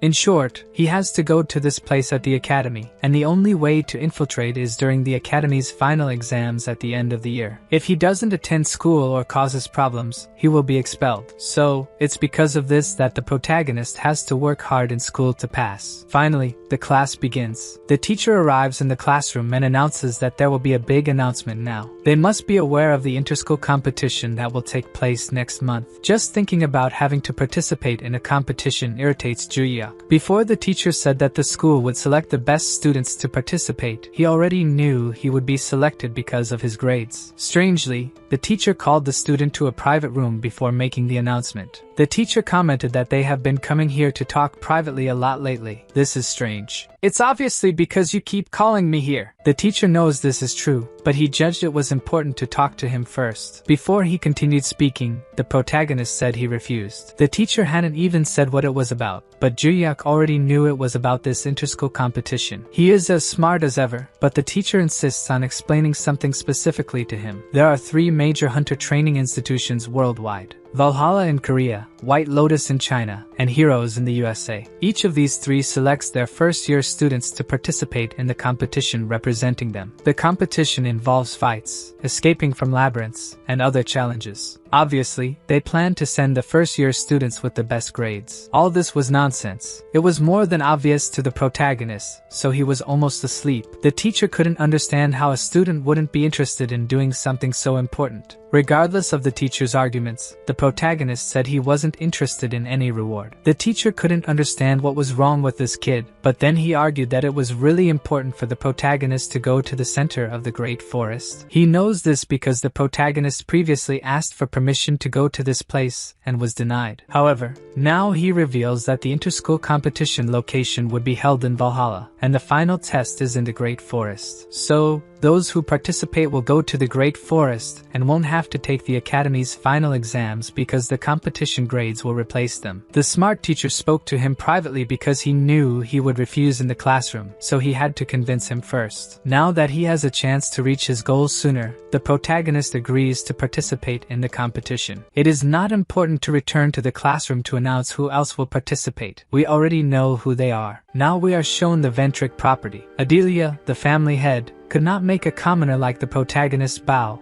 returned to England, and is preparing for something secret. It is something important that will take up to a month to complete, so she asks him to report concluding it as soon as possible. Additionally, she is curious about the events in Valhalla. The man reports that something curious is happening in Valhalla. It seems that the market is building a large building made of paper money. If even she didn't understand what that meant, then I don't care. All they know is that the one responsible is the black cat. The woman has no idea about the black cat's motivations, but the constellation she serves asks to speak with her. The constellation wants more details about this. The constellation's interest surprises Adelia. This is not common. We are also shown the market in the 7th territory. The black cat also doesn't know the purpose of his constellation in making these buildings, and for the first time, we see the appearance of a constellation. The woman just says it is a gift for him. Something tells me this girl would like to give more than buildings to this person who has caught her interest. The sneaky constellation's name is the two-faced ruler. The black cat is her servant, and doesn't know who would be worthy of a gift from his master. Is the deity he worships indebted to someone? The ruler questions if the cat has located the person who sold the ring. The cat hasn't yet. The only information the seller provided was that his voice was young. The constellation could no longer wait. Explanations were not enough. She needed it to be faster. The cat had never seen his master acting this way. Then we returned to Valhalla. The teacher had a difficult day. It is very complicated dealing with these nobles. The chief instructor asked if he had already chosen the students who would represent the academy in the competition. The teacher made the list. Here they are. To the chief instructor's surprise, the first name was not from an important family. This Kim Juhyeok is surprising. The teacher reveals that initially, the student didn't want to participate. But when he mentioned that the competition would take place in the center of the Great Forest, he changed his mind. The chief instructor says this is even stranger. Most people would hesitate after hearing that, not the opposite. Does this kid not know what the center of the Great Forest is? He sleeps in all the classes, so it would make sense. But that also wouldn't make him interested in this place. In this scenario, the chief instructor suggests that the teacher train them. So, a few days later, the 5 selected first-year students were gathered: Sehyuk, Makema, Teach Me Fencing, Random Extra, and Juhyeok Kim. With everyone gathered, the instructor went to see the students. Even though everyone should already know who he is, he introduces himself again, saying it is a pleasure to meet them all. The reason they are gathered here is due to the competition, and he will explain how the special training they will undergo will be. There will be a total of 3 tests they will have to complete. The first is a fight between students. For the test they took to enter the academy, we will see again what you can do. The second test is a group fight. The 5 students from one academy will face 5 from another academy. The important thing about this test is that it won't be one-on-one. All 5 will fight simultaneously. And finally, the third test involves the center of the Great Forest. Just mentioning this name makes our protagonist pay more attention. Thanks to this competition, as it replaces their final exams at the academy, they will have plenty of time to prepare, so no need to rush. The instructor explains that the center of the Great Forest is a labyrinth. It is different from a normal forest, so it is isolated by a gate and guards at all times. Due to this, it is secret what exists inside, so they cannot know anything except that the task they will receive will be given only on the day of the test. From now on, they will be trained to handle the first and second tests. While the teacher was talking about various important things, our protagonist was not paying attention to anything. All he could think about was the center of the Great Forest. As he saw before, there is a security barrier that prevents him from entering. Unfortunately, he is not strong enough to invade and will have to follow the rules to gain access to the place. Guys, do you think this place is extremely protected? This author is joking with us. While the teacher was still explaining other things, our protagonist said he had a question. He wanted to know if he could train alone. The instructor accepted his request to train for the competition. However, something unexpected happened. Choi Aram also asked to train alone. This raised more doubts for the instructor. Are these two secretly dating? Since he accepted the protagonist's request, he did the same for Aram. The instructor also asked if anyone else wanted to do the same. None of the others said anything, so he will meet them during the training. After the meeting, everyone left the room except for 2 people. Juhyeok was wondering if he would master his new technique by the competition. Even though he is the legendary hero of the past, this body belonged to a careless failure. Aram stayed in the room just to ask her master if she should participate in the training too. To him, it didn't make sense for her to ask him about this, but he answered that she shouldn't push herself too hard due to her injuries, and that really worries the girl. The teacher, before choosing her to participate in the competition, asked if she was in good shape for it. Participating in the competition is very important for any student, but the only thing she wanted to know was if Juhyeok would participate. The teacher also can't predict this girl's thoughts. He told her that the protagonist would participate too, and that's why she agreed to participate as well. The teacher expected her to refuse because her body was not fully recovered. However, the girl insisted that she was fine and would recover in time. Given her determination, he allowed her to participate. Arim has already managed to enter the path to becoming the head of her family, but now the girl feels she wants something else too. The desire in her heart now is to become as strong as him to help him achieve his goals too. Do you guys know she just admitted to herself that she is in love with this guy? While she was thinking about all this, the girl kept looking at him and smiling without saying anything. Of course, the protagonist found it strange and suggested that since she couldn't train her body, she should focus on mana control. After he finishes his own work, he will return to help her personally. That same night, we are shown an abandoned building. Someone was screaming for property. "Stop pulling my teeth, I'll give you and tell you everything you want." Unfortunately, they weren't looking for information, just carrying out a simple job of eliminating a target. The woman wanted to finish this quickly, but the bald man didn't find it fun to be quick with these things. These people are professional assassins, and now that they have completed this mission, they will execute the next one. This new mission is very different from the usual because the target is simply a student from Valhalla. The information is that the client paid a lot of money, and the deadline to eliminate this target is 1 month, and it has to be during the inter-school competition. The bald man even questions why he can't kill him now. The woman said it's because security is too strong. Invading the academy and breaking the barrier is too risky. They must execute the plan when the academy is open to the public, and they can hide in the crowd. The girl says that the third test will be held in the center of the Great Forest, a mysterious labyrinth created from the very forest it resides in. The information is that the final test will be to escape that labyrinth, and there will be no instructors around. This will be the moment they will act. So, without further ado, we skip forward a month in time to the first day of the inter-school competition. All the students are watching their classmates compete. Rockdale returned to the academy after Desira confessed to being solely responsible for the attack. All Rockdale has to do is wait for those people to do their job. The son called his father and confirmed that he had contacted that pair of professionals, the best and most expensive assassins, and they would do the dirty work this time. Rockdale did all this without his father having any connection to him. If something goes wrong, the boy will take full responsibility. But Rockdale assures his father that there will be no mistakes this time because the Samsao group will handle it. Even the boy's father knows who these people are. It's the group those two weirdos are part of. If this is necessary to rebuild the son's reputation, the father asks Rockdale not to do anything risky now. The assassins confirm they accepted the job, so Rockdale is eager to have his revenge against that commoner. The president of the Valhalla Council announces the start of the competition. Shim Dyakwon introduces the students from China, the White Lotus, the heroes from the United States, and finally, the representatives of South Korea, Valhalla. The competition will last for 3 days. Today's task is an individual duel between the students, he announces. After passing on the information and holding the ceremony, he asks everyone to return to the waiting room. The chief instructor is eager to see the results of the new generation. Moreover, he was also eagerly waiting for this guy, the senior instructor of the heroes, Jack Rover. The two already know each other, and our senior instructor jokes with his friend, calling him Mr. Third Place. Jack reminds him that Valhalla didn't come in first that time either, but now it will be different. This year the heroes will definitely come in first place. The Americans' confidence was high, the reason being the pinnacle of all contractors, the only one. Senkyo mentions that this is the guy called Logan, the Destroyer. To our instructor's surprise, this guy's son is at the academy and will represent the United States. The genius boy is right there, Logan Jr. From his appearance, our instructor recognizes that he seems very competent and is eager to see him in combat. Jack mentions that the boy made a contract with the same constellation as his father. Despite this, Jack also heard that Valhalla has incredible talents this year, especially that boy Kim Juhyeok. He was quite excited about the fight between the boys, but our instructor was no longer interested. He only mentioned that soon he would understand why he didn't have high expectations. And to our delight, the first fight announced was between Valhalla and the heroes. The two boys were selected for the first match. The president announces that the rules are simple, they just can't kill each other. The security system prevents fatal damage, so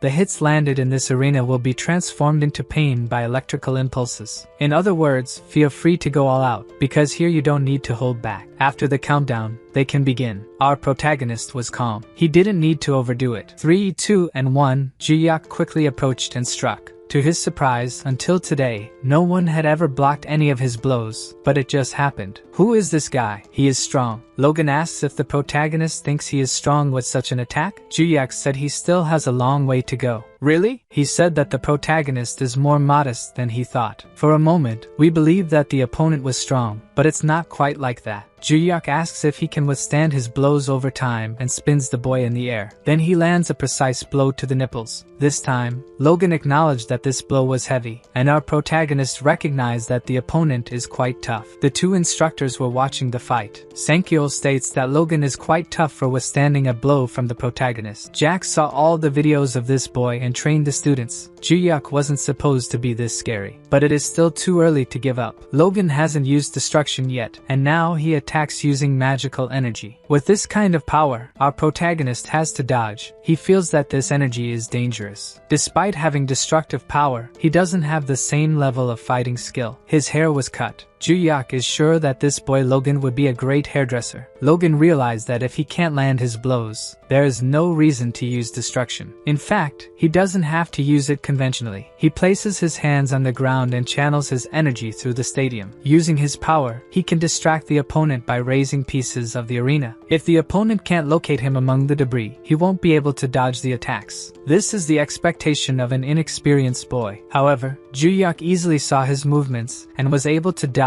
and even throw a piece of rock at his opponent's face. The protagonist uses this moment to tell the boy that if he is hiding, it becomes easy to find him. If he is using magic, he can simply sense the energy. Why not try throwing a punch like this, without magic, and hit the opponent's nose? With just one more precise blow, the victory went to the Korean team. Sankyo was confident in this result, but Jack was stunned. That boy is a monster. The next duels took place, and all the enemies were easily defeated. When there were no more enemy opponents to face, Valhalla had to face their own team in the final round. And to fill the protagonist with pride, Choi Aram was the finalist. The girl also talked about this. Valhalla's victory is guaranteed, so there is no reason for them to fight with full strength. However, it is the winner who will receive a scholarship, and she doesn't need the money, so if Juhyeok wants, she can forfeit. Juhyeok replies that he also doesn't care about the money, but still, Aram can't forfeit. He also wanted her to show how much she had improved, so he asked her to give her best in the fight. Without hesitation, the girl prepared to attack with her thunderous sword. Before, her skill was already something incredible. Now, her control was on another level. The fight between these two monsters shocked the entire arena. Even the senior instructors couldn't believe what they were watching. This was a high-level battle.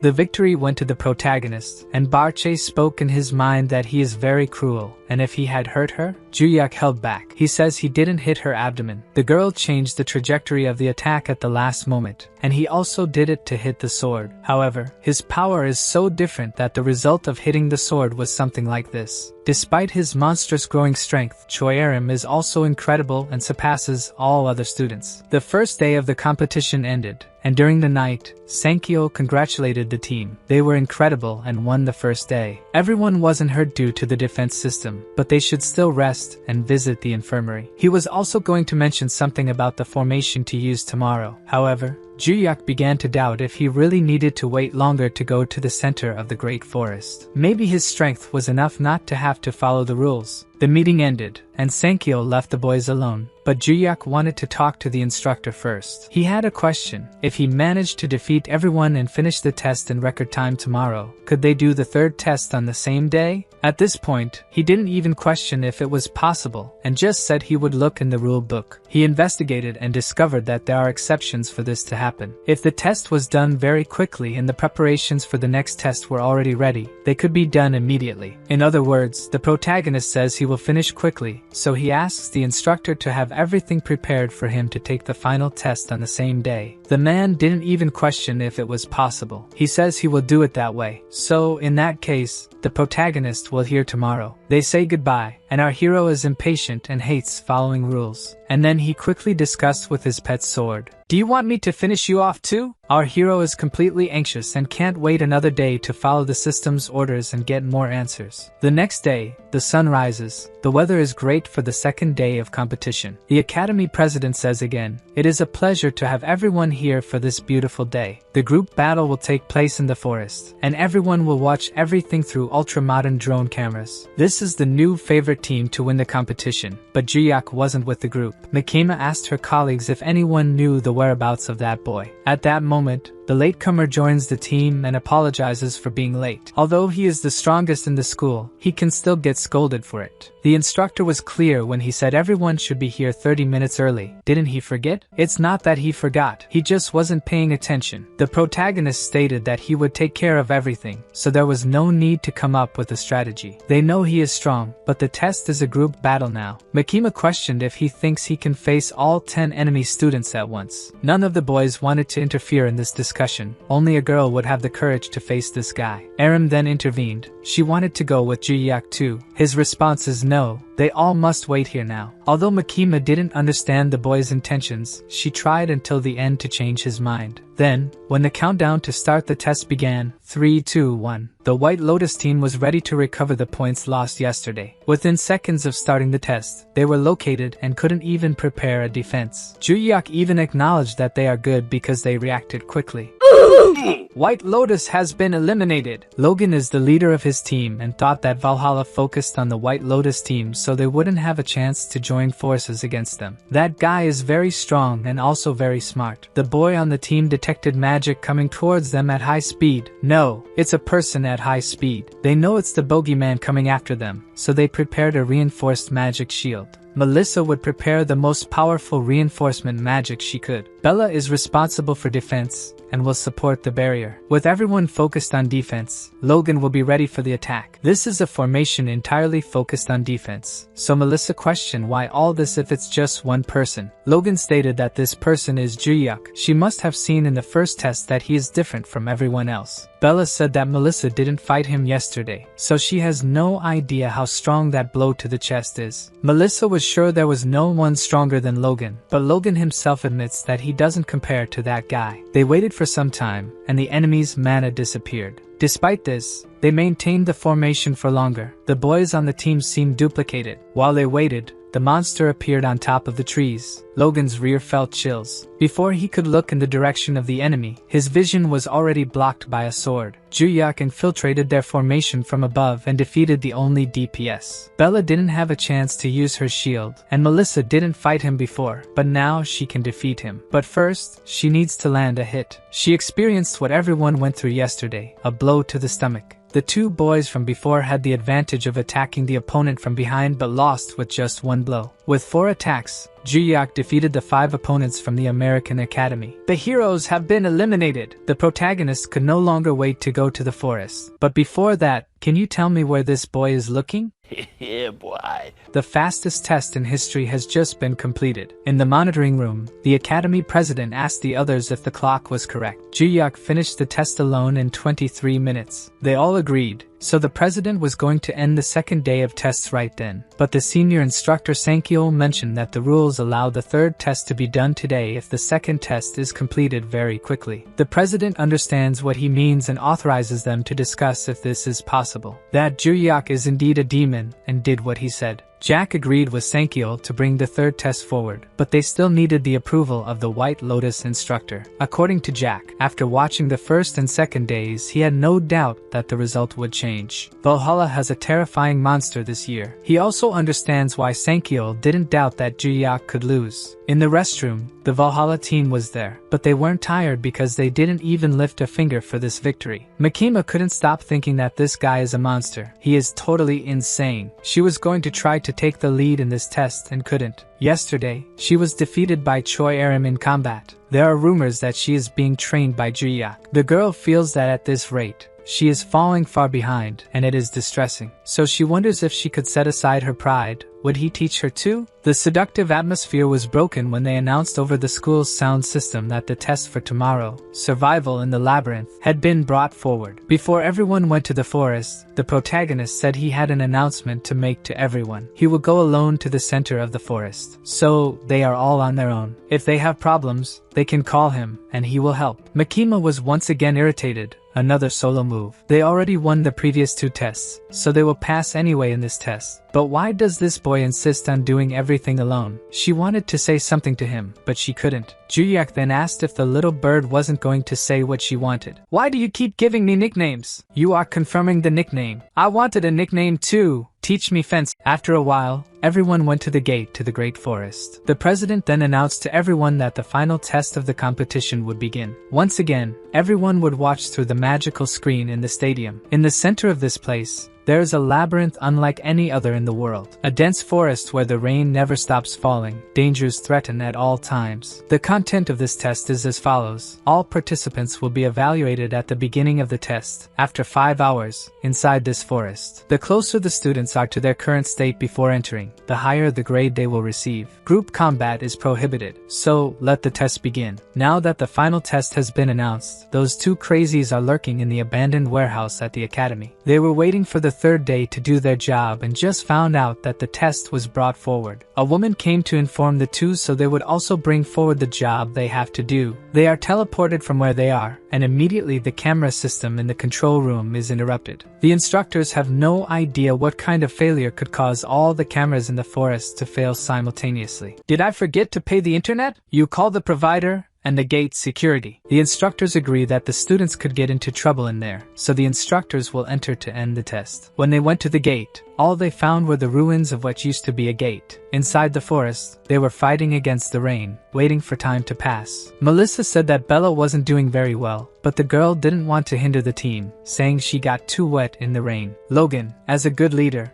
couldn't ignore the signs and ordered them to build a shelter to get out of the rain. With his power, he can make a cave in the ground. Something unexpected appears in front of him, a black and purple orb, then 3 people emerge from it. The bald man, with a scary look, says Juhyeok should accept and die quickly. Their boss or something like that says that this is not the target. Their teleport identified the wrong target. Logan heard very well the bald man's words. They want to kill Juhyeok. So who are these people using dark magic? The girl tells the bald man to hurry and not leave any witnesses. They will have to face the genius of the Heroes Academy for that. This competition is no place for worms using dark magic. Logan tried to attack the target in front of him and was stabbed in the back. The bald man's power can do something like that. So cowardly. This guy really did it. He did it to someone as important as me. When did he get behind me? The bald man then told him to look back and understand better. Logan realized that this guy mastered the shadow clone jutsu and was cruel. He received a fatal blow and fell. The sound of his fall was heavy, and the 2 girls asked if he died instantly. But that wasn't the case. He would bleed out to death. These people were used to this, but Bella had never seen someone close to dying. The D1 girl ordered the bald man to hurry up and eliminate the witnesses. They had to hunt down the target before anyone interfered. While they were attacking the survivors, our protagonist was running through the forest. The system ordered him to go to the center of the great forest, but he didn't believe there was anything in this place besides trees. Along the way, he noticed the presence of the American students. The blonde girl was standing and seemed to be the last survivor of the group. The bald man had eliminated them all and noticed that another witness had appeared. However, the man saw that his prey had come to them on its own, a lucky day. Melissa also noticed Juhyeok and heard that these people were after him, but they were caught by mistake. The pair of executioners celebrated the fact that the prey came to them. Even knowing he was a target, Juhyeok was calm and had a cold look. Seeing these innocent people on the ground was something he couldn't ignore. He asked the blonde girl to take care of the fallen friends and stop the bleeding. Perhaps they could be saved. Juhyeok noticed they were hit in a non-fatal way, just to bleed slowly. These criminals are savage. Before they started fighting, he asked some questions. What was their goal with all this? The bald man said the brat was spoiled, thinking he could ask questions. The entrance was destroyed.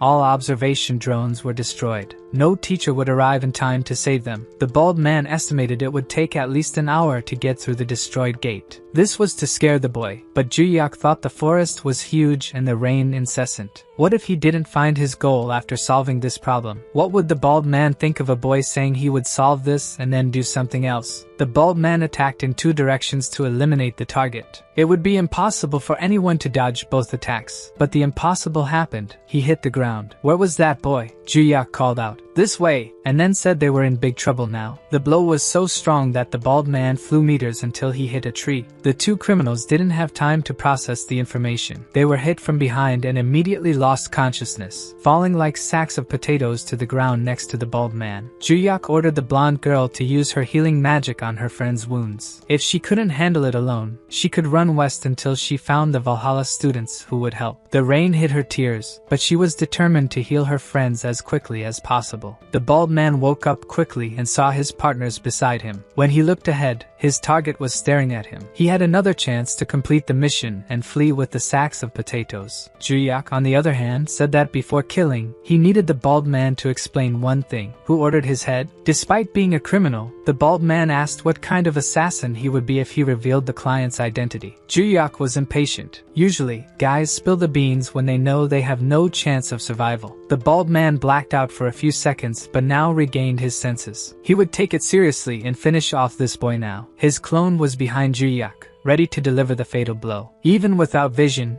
Juhyeok perfectly dodged the attack. How did he do that? Juhyeok said the guy was a coward, attacking from behind. He destroyed the clone and asked if he wanted a surprise attack that wasn't cowardly. Take this broken nose. The man was hit, and it was clear that the roles of prey and hunter had reversed. Juhyeok asked again, for the last time, what the client's name was. The man insisted it was impossible to lose to a kid. In that case, Juhyeok started hitting until he gave in. The attack was so powerful that trees were torn apart like paper. After some time, the instructors managed to reach the group of students. They followed the noise and found the American group along with the Korean one. The Americans were in bad shape. Jack was very worried and wanted to know what happened. Logan and the others couldn't stand up, but they were fine. They still hadn't said what happened. Logan said they were attacked by surprise by villains, 2 women and a weird bald guy. Judging by their appearance, Sankyeol deduced it was the Samsal group. But where are the attackers now? They have to hunt them down. Logan pointed to the side and said they didn't need to. The bodies there were of the 3 criminals. The scene was frightening. It looked like a meteor had fallen on them. The D1 girl and the bald man were destroyed by Juhyeok. More impressive than professional assassins being here is knowing that Juhyeok defeated them. It's impossible to judge how strong that boy is. Logan said that before he lost consciousness, he saw Juhyeok fight for a few seconds. It was truly incredible. The criminals couldn't touch him. Melissa saw the whole fight too. They thought Logan was the strongest among high school students, but now his arrogance was gone. Jack told his pupil to cheer up. Juhyeok is an anomaly among everything he has ever seen, but Logan is still incredible. More importantly, they said there were 3 people. Where is the other woman? When they asked, they heard the sound of something falling to the ground. The protagonist brought the 3rd woman, trying to find out who was behind those criminals. Instructor Sankyeol didn't need to ask if he was injured. They could hear the details when they returned to the academy. The teachers would help the injured students and take them to the hospital. Officially, the student competition was over. Later that night, in the academy dormitory, our protagonist had just come out of the bath. It was truly a tough day. Why was that? Barche suggested that maybe it was because he used a lot of magic today and even defeated 3 villains. Despite everything that happened, he was satisfied. Looking at the system window, he saw that he had met the conditions and achieved the goal of recovering the pearl from the house of Madage Alona. Now, he wondered how something so big fit in his pocket. He was satisfied because he fought against time, and it wasn't easy to achieve that, so the satisfaction of succeeding is even greater. The woman woke up after being knocked out, and when she opened her eyes, the protagonist ordered her to get up. He wanted to know what her ability was. He heard before that they were after a target, and were part of a group called Samsal. Judging by the formation of the 3, the girl should be the support of the group. So, what was her ability? The woman was furious and wouldn't reveal anything. They might have failed, but she could escape from there. Her teleportation magic was interrupted by Juhyeok. The girl couldn't imagine it was possible to interrupt her magic in the middle of the process. Just seeing the magic in action once was enough for the protagonist to understand how it worked. She could basically move using a black orb. The protagonist commented that this was very useful and that he needed her help now. He had something to find, and if she helped, she might keep all her teeth. And that's how our hero managed to find the great center of the forest. Barche commented that Juhyeok didn't keep the promise of not doing anything to her if he found what he was looking for. In that case, he said it was her fault. He asked who their clients were, and she didn't want to talk, so he had to insist a bit to try to get the answer. He knew who the Samsao were, and now about who hired them, he deduced it must be the damn Rockdill. That was his deduction, and if he was right, the Ventrix would try to act again until they succeeded. In that case, the only choice he had was to eliminate the entire family to get rid of their threat. Anyway, the next step after getting the pearl was to face the lost memories through dreams. But now, did he need to sleep to do that? Barche thought so. He also believed he would recover his own memories if Juhyeok recovered his. So, Juhyeok turned off the lights and prepared to sleep. It's hard to sleep when you try to sleep on purpose, but after some time, he managed. The protagonist relived that night he died. After the epic battle that saved Earth's fate, the tower was destroyed,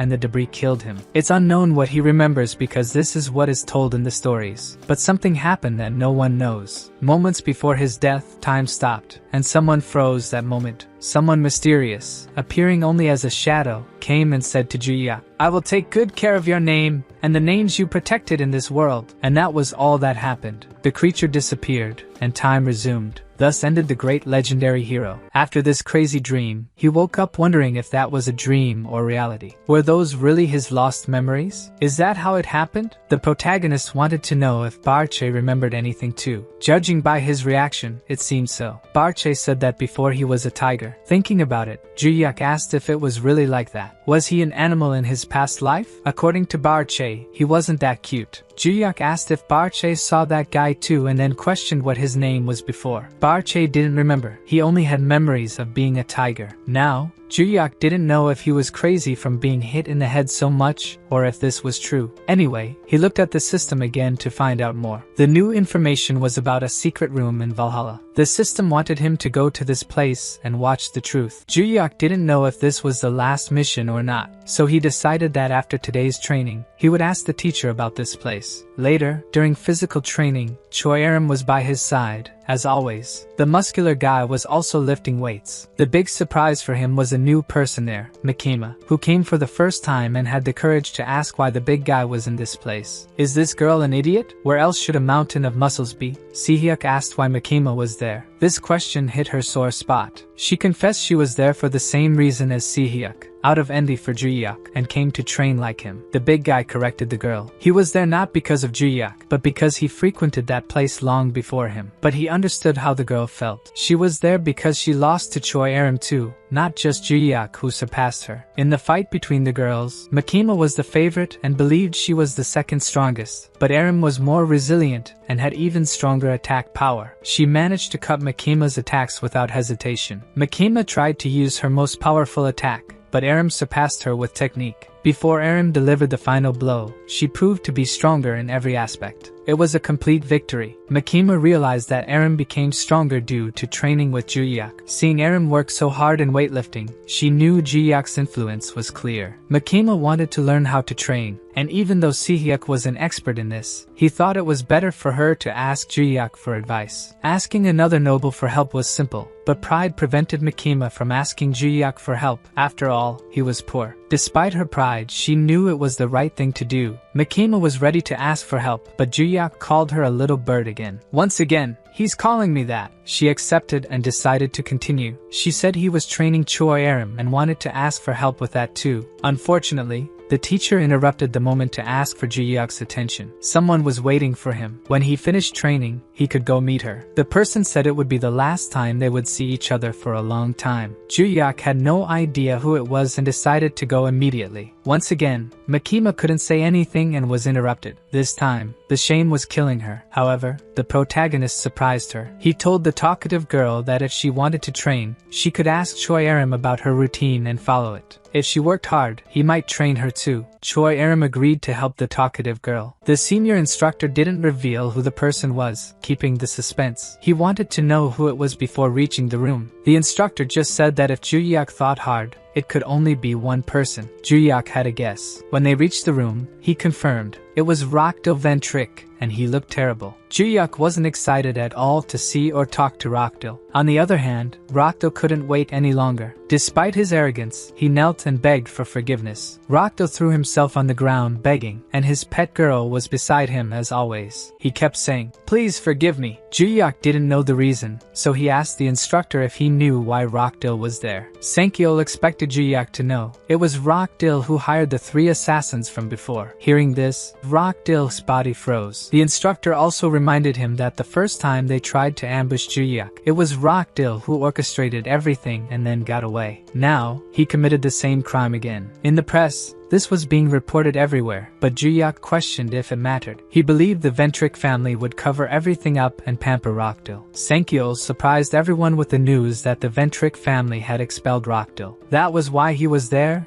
and in such bad shape. Senkyeol explained that not only the Ventrics but also Rokdo's father had disowned him. Unlike before, the Ventrics didn't do anything to cover up the news. Rokdo's reputation was worse than a cockroach that came out of the sewer. Juhyeok then asked the criminal directly. Now that he was without protection and all that was left was jail, how could he save Rokdo? The boy saw a glimmer of hope and shouted that there was a chance. The most important thing was Juhyeok's testimony. The protagonist heard this and showed no reaction. Rokdo begged him to say something, to say that he was innocent and nothing had happened. This request was absurd, but Juhyeok simply replied that he wasn't in the mood. Rokdo begged again and apologized more, even offering his body. But our hero didn't want any of that. When the instructor heard Rokdo offering money to be forgiven, he got angry. But Juhyeok, even being poor, didn't even consider the offer. With no ideas on what could convince Juhyeok, Rokdo had an idea. He grabbed his property by the arm and offered her. If Juhyeok wanted to own the girl, he could give her to him. She was from the royal family of England. Owning her would bring status to Juhyeok and help him rise in power. Of all the offers, this one stirred the protagonist. Would he give the girl as if she were an object? Rokdo showed his usual face and stated that the girl was his property. It was natural for him to sell, use, or trade her. He showed her neck, where there was a mark proving she was his property. So, what did he think of that? If he wanted, he could transfer ownership right now. Senkyeol, seeing this, remembered that this was a taboo. Sealing someone with magic was forbidden. It was a spell that prevented the person from acting against their owners. But a normal person couldn't cast such a spell. Who did this for Rokdo? The protagonist couldn't take it anymore just listening. So, he said darkly that people like Rokdo had existed for a long time. People who used forbidden spells on others for evil. Juhyeok placed his hand on her and used his mana. The girl realized he was doing something but didn't know what it was. When Juhyeok removed the seal from her body using his power, she understood. The magic was broken. Slowly, the seal disappeared. Rokdo had just lost his most valuable possession. Juhyeok asked the teacher if he could authorize a punch on him just this once. Senkyeol doesn't accept anyone breaking the rules. Violence among students isn't tolerated. But the story is different when the other person is a criminal. Besides, the instructor himself doesn't like the Ventric family, so he authorized it. The negotiation was made while Rokdo watched without being able to react. Now that it was authorized, it was time to relieve the anger. The protagonist was kind, asking the victim to clench his teeth so he wouldn't hurt himself. Despite the warning, the punch was so strong that he flew several meters and lost some teeth. Later, everything was resolved. Barche, who can talk in the protagonist's head, commented that he thought this time Juhyeok would kill Rokdo. If it were 300 years ago, he would have indeed crushed that guy. The truth is that Juhyeok got so angry because in the past one of his disciples did the same kind of spell. And besides, he had been in that situation before. Barche didn't know that the legendary hero had been a slave in the past. But this conversation was interrupted by the girl Yuria. She ran to him to thank him for freeing her. The girl couldn't talk to him at the time, but she had eternal gratitude. From the information she discovered, there's no one who can understand her better in the world. Juhyeok said she didn't need to bother with that, and that she shouldn't look for him to try to repay anything. She should just go back to living her own life as she wished. These words reached the girl's soul. After so much suffering, she thought she would never have so much happiness again. If you who are watching were also moved, please leave your comment and like the video to help me continue this story.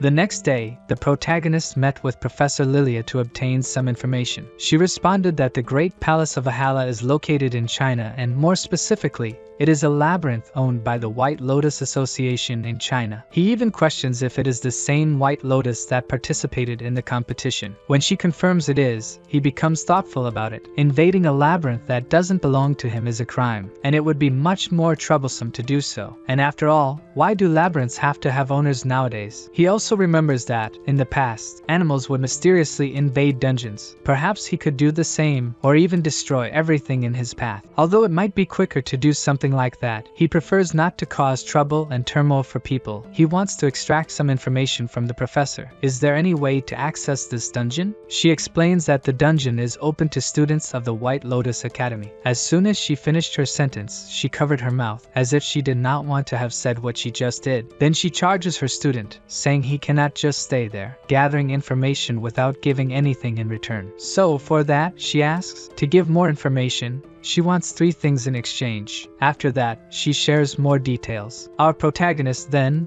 does not hesitate and stands up, telling the professor to enjoy her coffee alone. Of course, she begs, says she will tell him everything he wants to know. Then he just sits back down. I can bet her intention is still to make him her assistant, but I doubt she'll succeed. They sit down, then he says, keep talking, since she wants to earn his respect. She gets startled and says that what she is about to say should be a secret, so she will speak more softly. The issue is that the Great Palace of Ahala will be one of the stadiums for the World Championship in the 2nd semester. With this, very cautiously, Juhyeok asks if this is really true. Do other professors also know about this? She explains that no, only she knows, and in this case, he questions how she has this information. Perhaps she is boasting about information she should not have, so Lilia says she has an informant. In this case, he asks, so is it a world championship involving competition among all the schools in the world? She answers yes, but unlike the academy, where the competition is among the 3 most important schools in the world, the world championship is like the Olympics. Although this may seem very impressive to us, the protagonist is just another annoyance. He also isn't sure if he can participate in it, and it will take quite a while. So he questions if there is any other way to get there faster. Realizing that Juhyeok is so determined to reach this place, this leaves Lilia slightly surprised. She replies that she has no information or contacts with the White Lotus itself. The professor is not sure about the method, but said she will try to gain access for Juhyeok. In exchange, he has to do one thing for her. Lilia asks him to accompany her to the International Society of Monster Research. It is a one-day event, so he won't have to worry about losing much time. So, sometime that we do not know how long it is, they are in the north of London,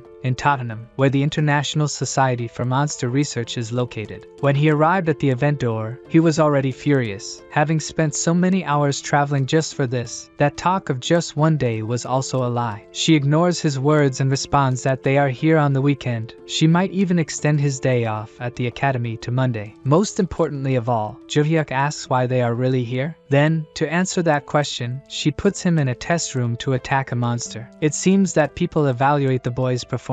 He is here to prove the article she is writing. In exchange for her information, he must kill some monsters for her. The boar attacked quickly and took only 1 hit, and then disappeared. And it wasn't just a few monsters, it was an hour and a half of killing all kinds of monsters, until he was tired at the end of that time. Juhyeok questions Lilia again. She lied again, as she said there would only be 3 monsters. So why were there so many? Professor Lilia pretends she doesn't know what he's talking about. Anyway, Juhyeok asks what happened with the climate here. As soon as they enter this place, people began to look strange at the two. He then asks if she fought with these people or asked them to be her assistants as well. The professor finally reveals her intentions. She said that for decades people believed in certain techniques and theories. Then, suddenly, an article appeared out of nowhere, contradicting everything they thought and believed. The protagonist realizes that these people want to maintain an archaic and less efficient knowledge than the professor taught on the first day of class. But he questions if these tests with swords prove something different. Why don't they themselves kill the monsters to prove the articles? The professor, with a darker look, says it's because they don't want to. Basically, there is an elite that controls the most accepted hunting strategy theories. They impose this on society and the world. They conduct their own tests to prove the methods they want. It turns out that the current high ranking in the society that evaluates this are incompetent people who have taken their positions only by nepotism. After hearing all the explanation, the old people didn't like having their theories refuted. The protagonist agrees that these people are disgusting, and he liked helping her with that. He has already helped the professor with what she wanted. Now she has to repay him with help to go to the White Lotus. Lilia then surprises by saying it was a good choice for him to have come here. After all, the director of the White Lotus is also at this place. Juhyeok is very smart and says that in that case, he knows who she is. Has he seen her today? Then he's going to talk to her right now. Before he can get up, someone knocks on the door and asks if student Juhyeok is here and if they can speak with him for a moment. The protagonist recognizes the voice.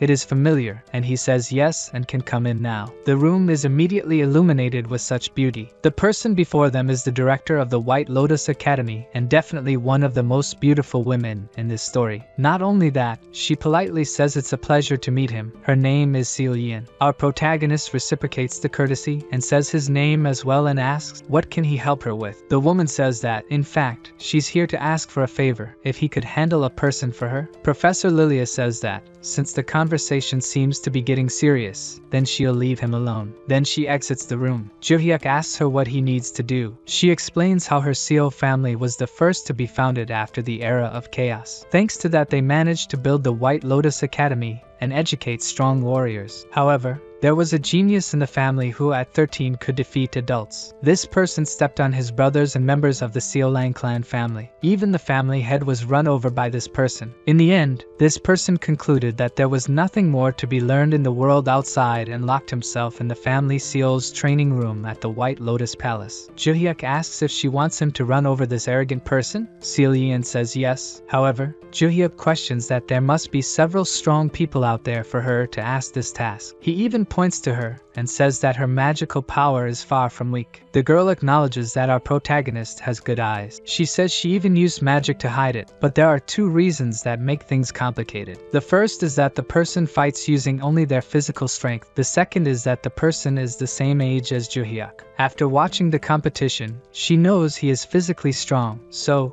if the person lost to someone of his own age, his pride would be damaged, and that's why she personally came to ask the favor. Juhyeok accepts, but doesn't expect it to be for free. Seo-yeon agrees and says she is very important, and also a very important person. She can also ask for favors without needing to pay anywhere in the world. Our protagonist interrupts the woman and makes it clear that he doesn't want money. There is a place he wants to go. Can she arrange for him? This totally catches her off guard. The scene cuts to a little later, and they are now in China, in front of the White Lotus Group building. Juhyeok tells her he did not expect to do this on the day he agreed to it. Seo-yeon says he said he was free until Monday, so the sooner, the better. He agrees, then she asks if the place he needs to enter is the Great Palace. Juhyeok says yes, then she says it will not be a difficult request, but they should enter first. As they enter, some of the students seem surprised to see her walk in, then they enter a room. He tells her he is curious about something. Seo-yeon asks what it is, and he says it doesn't seem like she paid attention to the competition, but she wants him to deal with this person so much. Seo-yeon recognizes and agrees. She explains that for her it is more important to destroy the arrogance of this person and then organize the White Lotus to reach the top again. Juhyeok says he understands, but he doesn't know if he agrees that such a person can be so important. She then tells him that everything is here and that when he steps on this magic seal, he will be transported to the training room. He says that's fine, then steps on it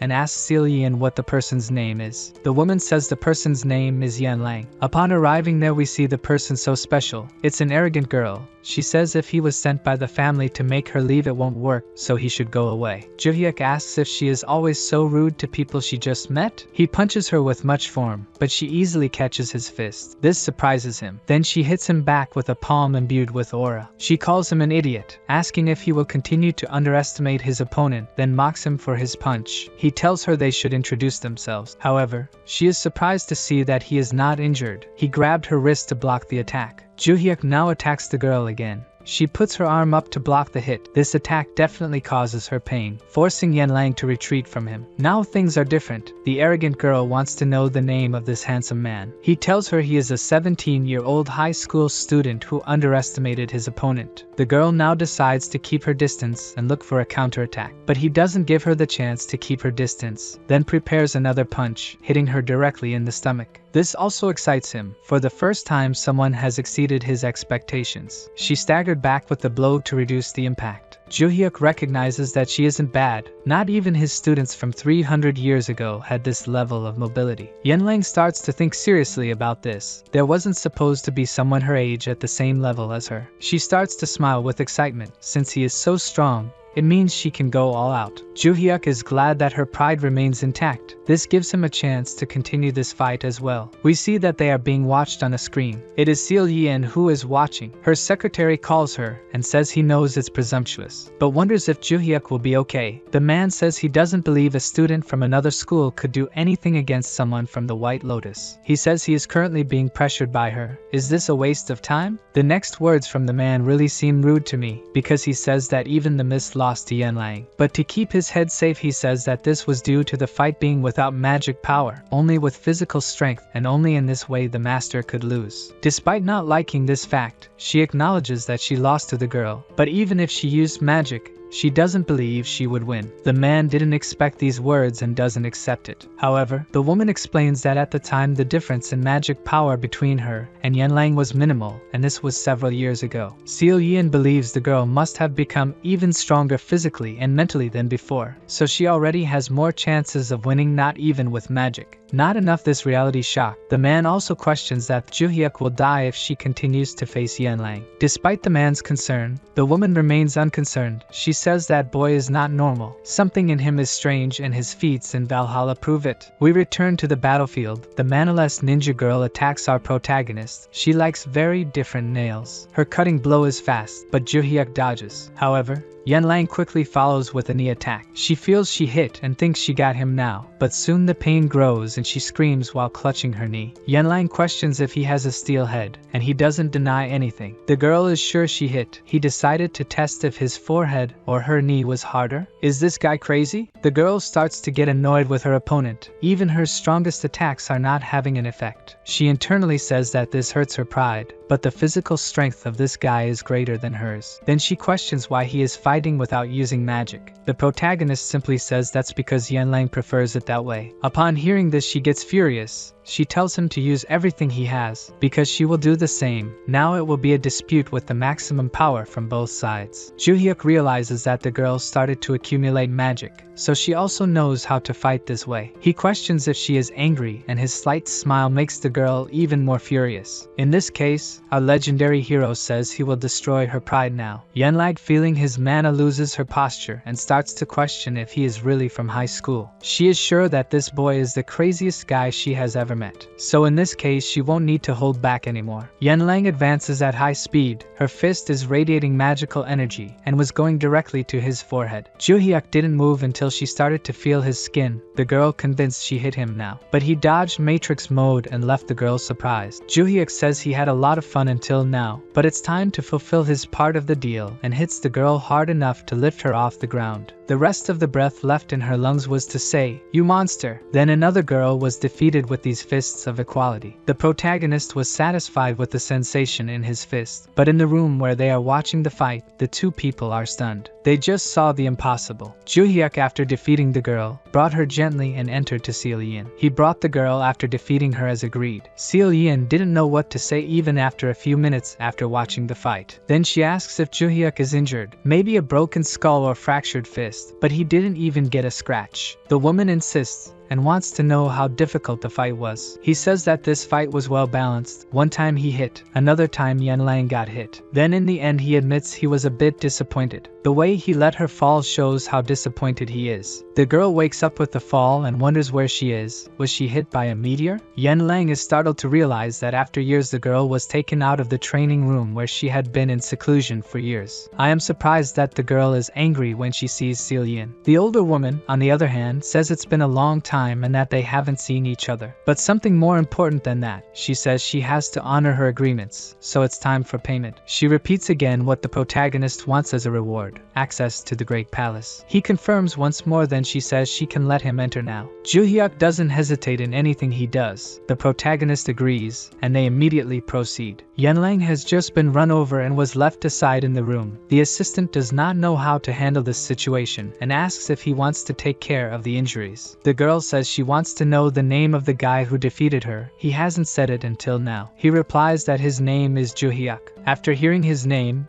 the girl smiles and says that he is the strongest person alive. She is sure of it. All that arrogance turned into admiration, so all she wants now is to fight him again. Cut to a mysterious person talking to themselves, asking something about the strongest. Then we return to Juhyeok. He questions if this place is really a labyrinth. He recalls that Seal Yin said that the Great Palace is a unique labyrinth that looks exactly like a castle. She explained that he needs to be careful of monsters called living armors, and besides that, there should be no difficulty in exploring. He had questioned how long he can stay there, and she says about 5 hours. In that case, Juhyeok starts to stretch since he's under a time constraint, so these living armors attacking him will delay him. Some time later, and we see the last living armor rushing at him, and he quickly slices it in half and then it just falls into multiple pieces. Then he wonders where the office is, saying that he has already searched more than 20 rooms. It would take a long time to check all, however, Barky tells him to enter that room. He says it's just a hunch. When Juhyeok enters, he immediately notices an old painting on the wall, and looking closer the place looks like an office. The protagonist wonders if this painting is of a liftry, then notices that there is a name written underneath. It's a liftry Johnny. In this room,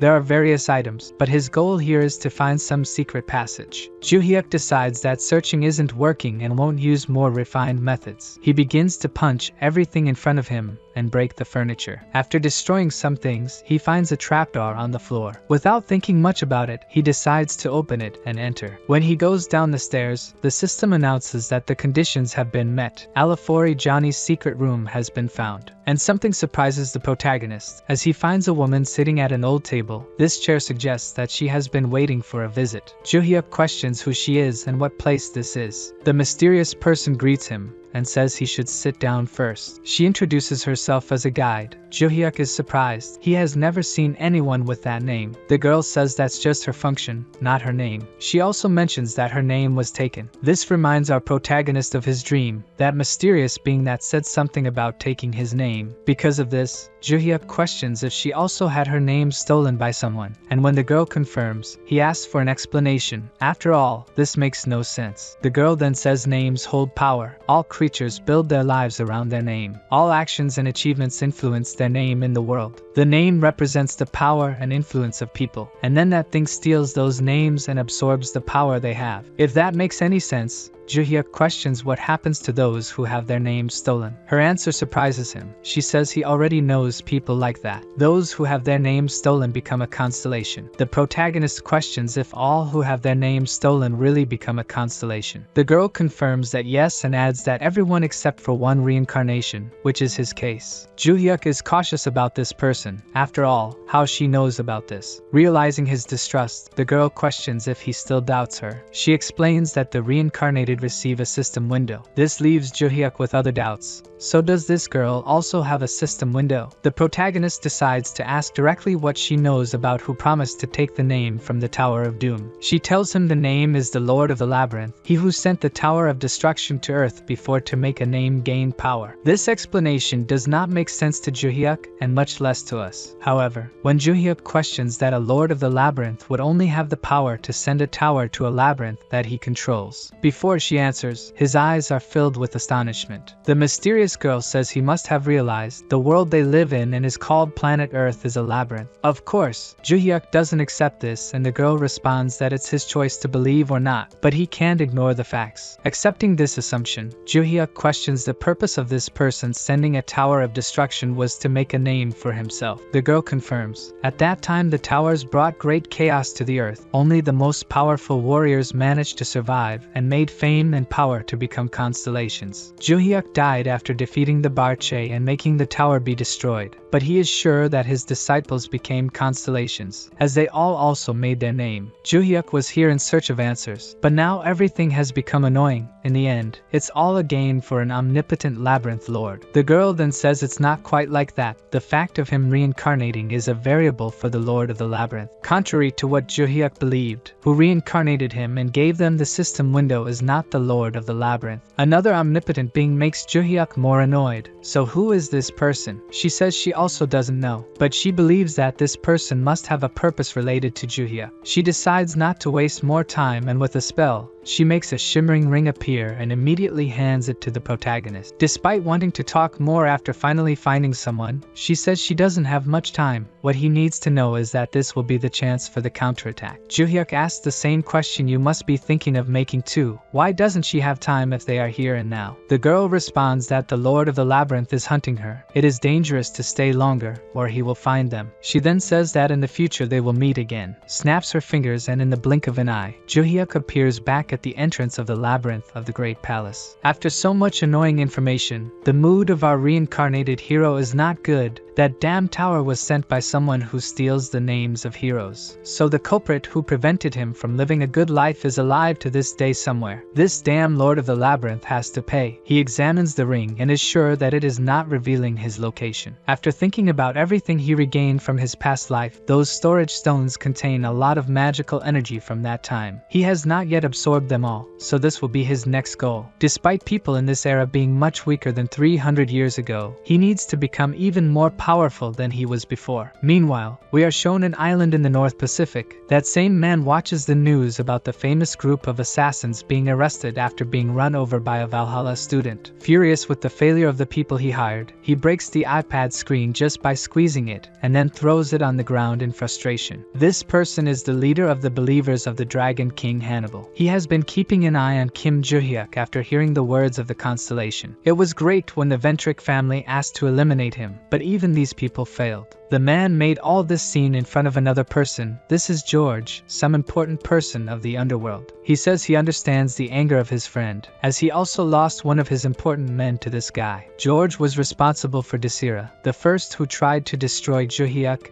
and ended up dead. George says that Desira was amateur and revealed information to the target. For fear of him revealing more things, George himself made sure that Desira did not speak anymore. His suggestion is that his friend should do the same. Those three are going to prison and are a risk to him. So if he wants, George can silence them too. This solves the risks of information being leaked. But Juhyeok, what can they do to eliminate him? George says that about this boy, his friend should just forget about him for now. The reason is that Ilgio is watching him now, so it's better not to interfere. This information leaves the man stunned. Even the bad guys fear the guys worse than them. George agrees that people like the two of them are bad, but there are those who are really crazy even for them. In the end, the two agree that if they touch a target of that person it will be bad. So for now all they can do is watch Juhyeok. Then we are shown that these people are already moving to meet their death earlier. I mean, to meet their target Juhyeok. The protagonist was surrounded by them, so he asks who they are and what they want. He is already in Valhalla, and then Juhyeok questions whether it's a good idea for them to get involved with a student inside the academy. Despite the situation, it's the criminals who start feeling cornered. Then another scene is shown. Adelia Ventric's men report that they are all ready. The woman comments that it took quite a while for them to finish the preparations. Despite this, she was calm. The man explains the preparations that needed to be made. All she wants to know is if they are ready for him. Despite some hesitation, the man affirms that they are,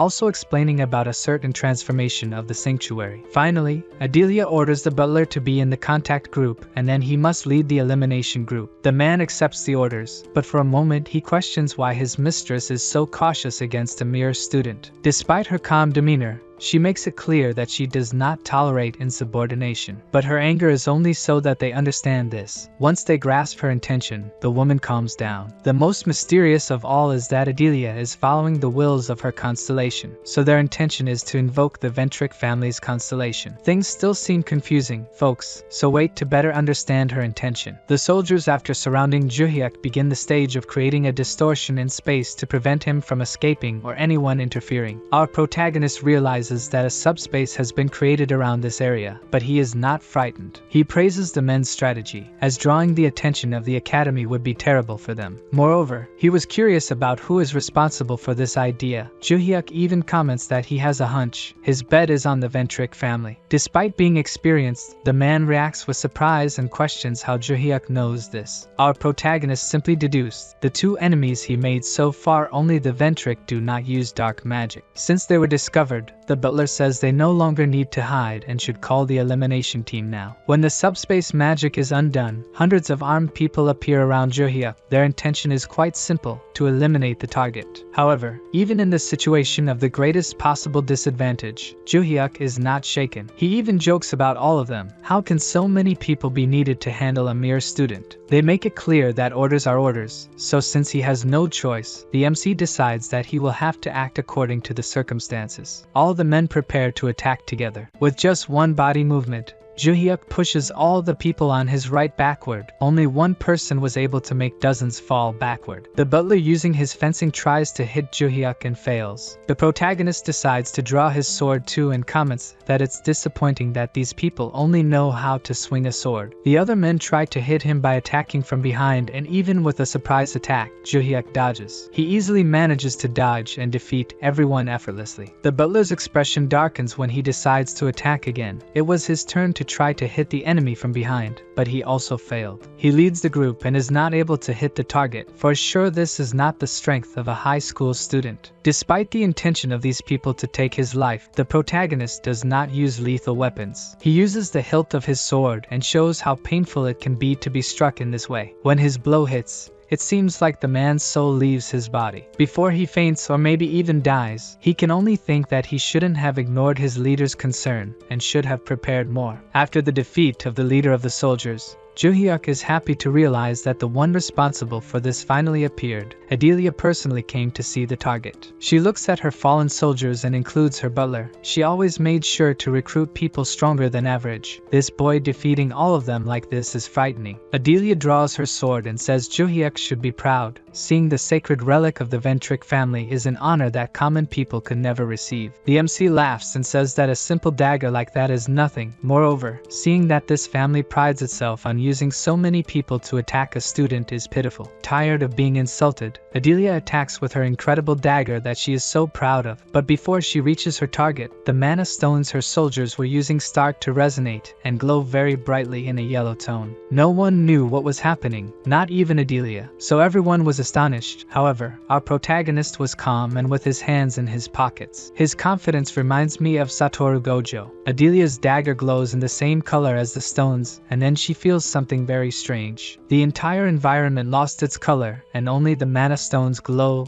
Adelia also noticed the same effect. Everyone was paralyzed. In fact, only one person was not affected and was watching everything calmly. Everyone then froze, but conscious. Adelia wonders if her body cannot move due to some forced sanctuary effect. She observes her soldiers and believes that they have their bodies and minds frozen. She manages to maintain her consciousness. However, how can this guy still move freely? When he touches Adelia's sword, a system window appears and asks a question. Master? Initially, our protagonist doesn't understand, but a person manifests with the energy of all the mana stones the soldiers had taken. This person is the very constellation that the important Ventric family venerates. However, something they've never seen before is the face beneath the mask. When the girl reveals her young face, the only ones who can see it are Juhyeok and perhaps Adelia Ventric, who still retains some consciousness. Initially, they don't say anything to each other, and the nervous girl waits for his response. Then, we are shown the girl's dark past. When she was a child, Juhyeok found her in a similar situation. Back then, Hyeon-oh Kim wasn't the legendary hero, just an adventurer who encountered a slave trader, and the girl was one of the slaves. He recognized that her eyes reflected hatred for the world, and he understood. The little girl said he didn't understand anything and knew nothing about her. However, Juhyeok admitted that he didn't know about her, but he revealed that he, too, had once been a slave. Juhyeok shared that when he was young, he was kidnapped, and for a long time, he carried the shackles of prohibition like her. This revelation left her silent, and then he asked if she didn't want to be free. His gaze was serious as he asked, but the girl angrily shouted that he must understand it's impossible for her to be free, so he should just leave. That wasn't a direct answer, so our hero told her a story about the two ways to remove the shackles. One is when the owner willingly releases you, and the other is when the owner dies, usually breaking the seal of prohibition. However, her owner had already died, so there seemed to be no way out. But there is one method that people don't consider, which is to use your mana to nullify the prohibition magic. He worked hard on this to gain his own freedom. Juhyeok broke the shackles of prohibition and freed the girl, something she never imagined was possible. Her hero then told her to be as free as she wanted and to return to her family. However, the girl had lost not only her freedom but also had no family or friends left to return to. In that case, Juhyeok said he would soon embark on a journey to crush all the slave traders he encountered, asking the young lady if she'd like to join him. And that's how they met, and she became his disciple. After more than 300 years, they remember everything, but neither of them can recall her name. Finding his beloved student is gratifying and helped him understand what it means to have your name stolen. Since Juhyeok can't remember her name, he'll call her what he used to in the old days. Idiot, it's been a while. This scene was witnessed by Adelia, who could only imagine the shock of seeing the constellation she venerates appear and be called an idiot by the person they wanted to kill. The girl then approaches Adelia, calls Juhyeok master, and asks what she should do with these people. The girl with the crow mask takes back her relic, releases her spell, and returns everyone to normal. But now no one is conscious, not even Adelia. If Juhyeok wishes, she can kill them all right now as punishment. Our hero says no because he has a better idea. I wanted to see more of the woman's reaction when she realizes that the constellation she follows calls the man she wanted to kill. We don't know how long they stayed there, but the next day, the professor in charge at the academy saw that the Ventric family made a donation of 5 billion won to Valhalla to sponsor the student Kim Juhyeok. It's worth noting that this sea of zeros converts to $3.7 million,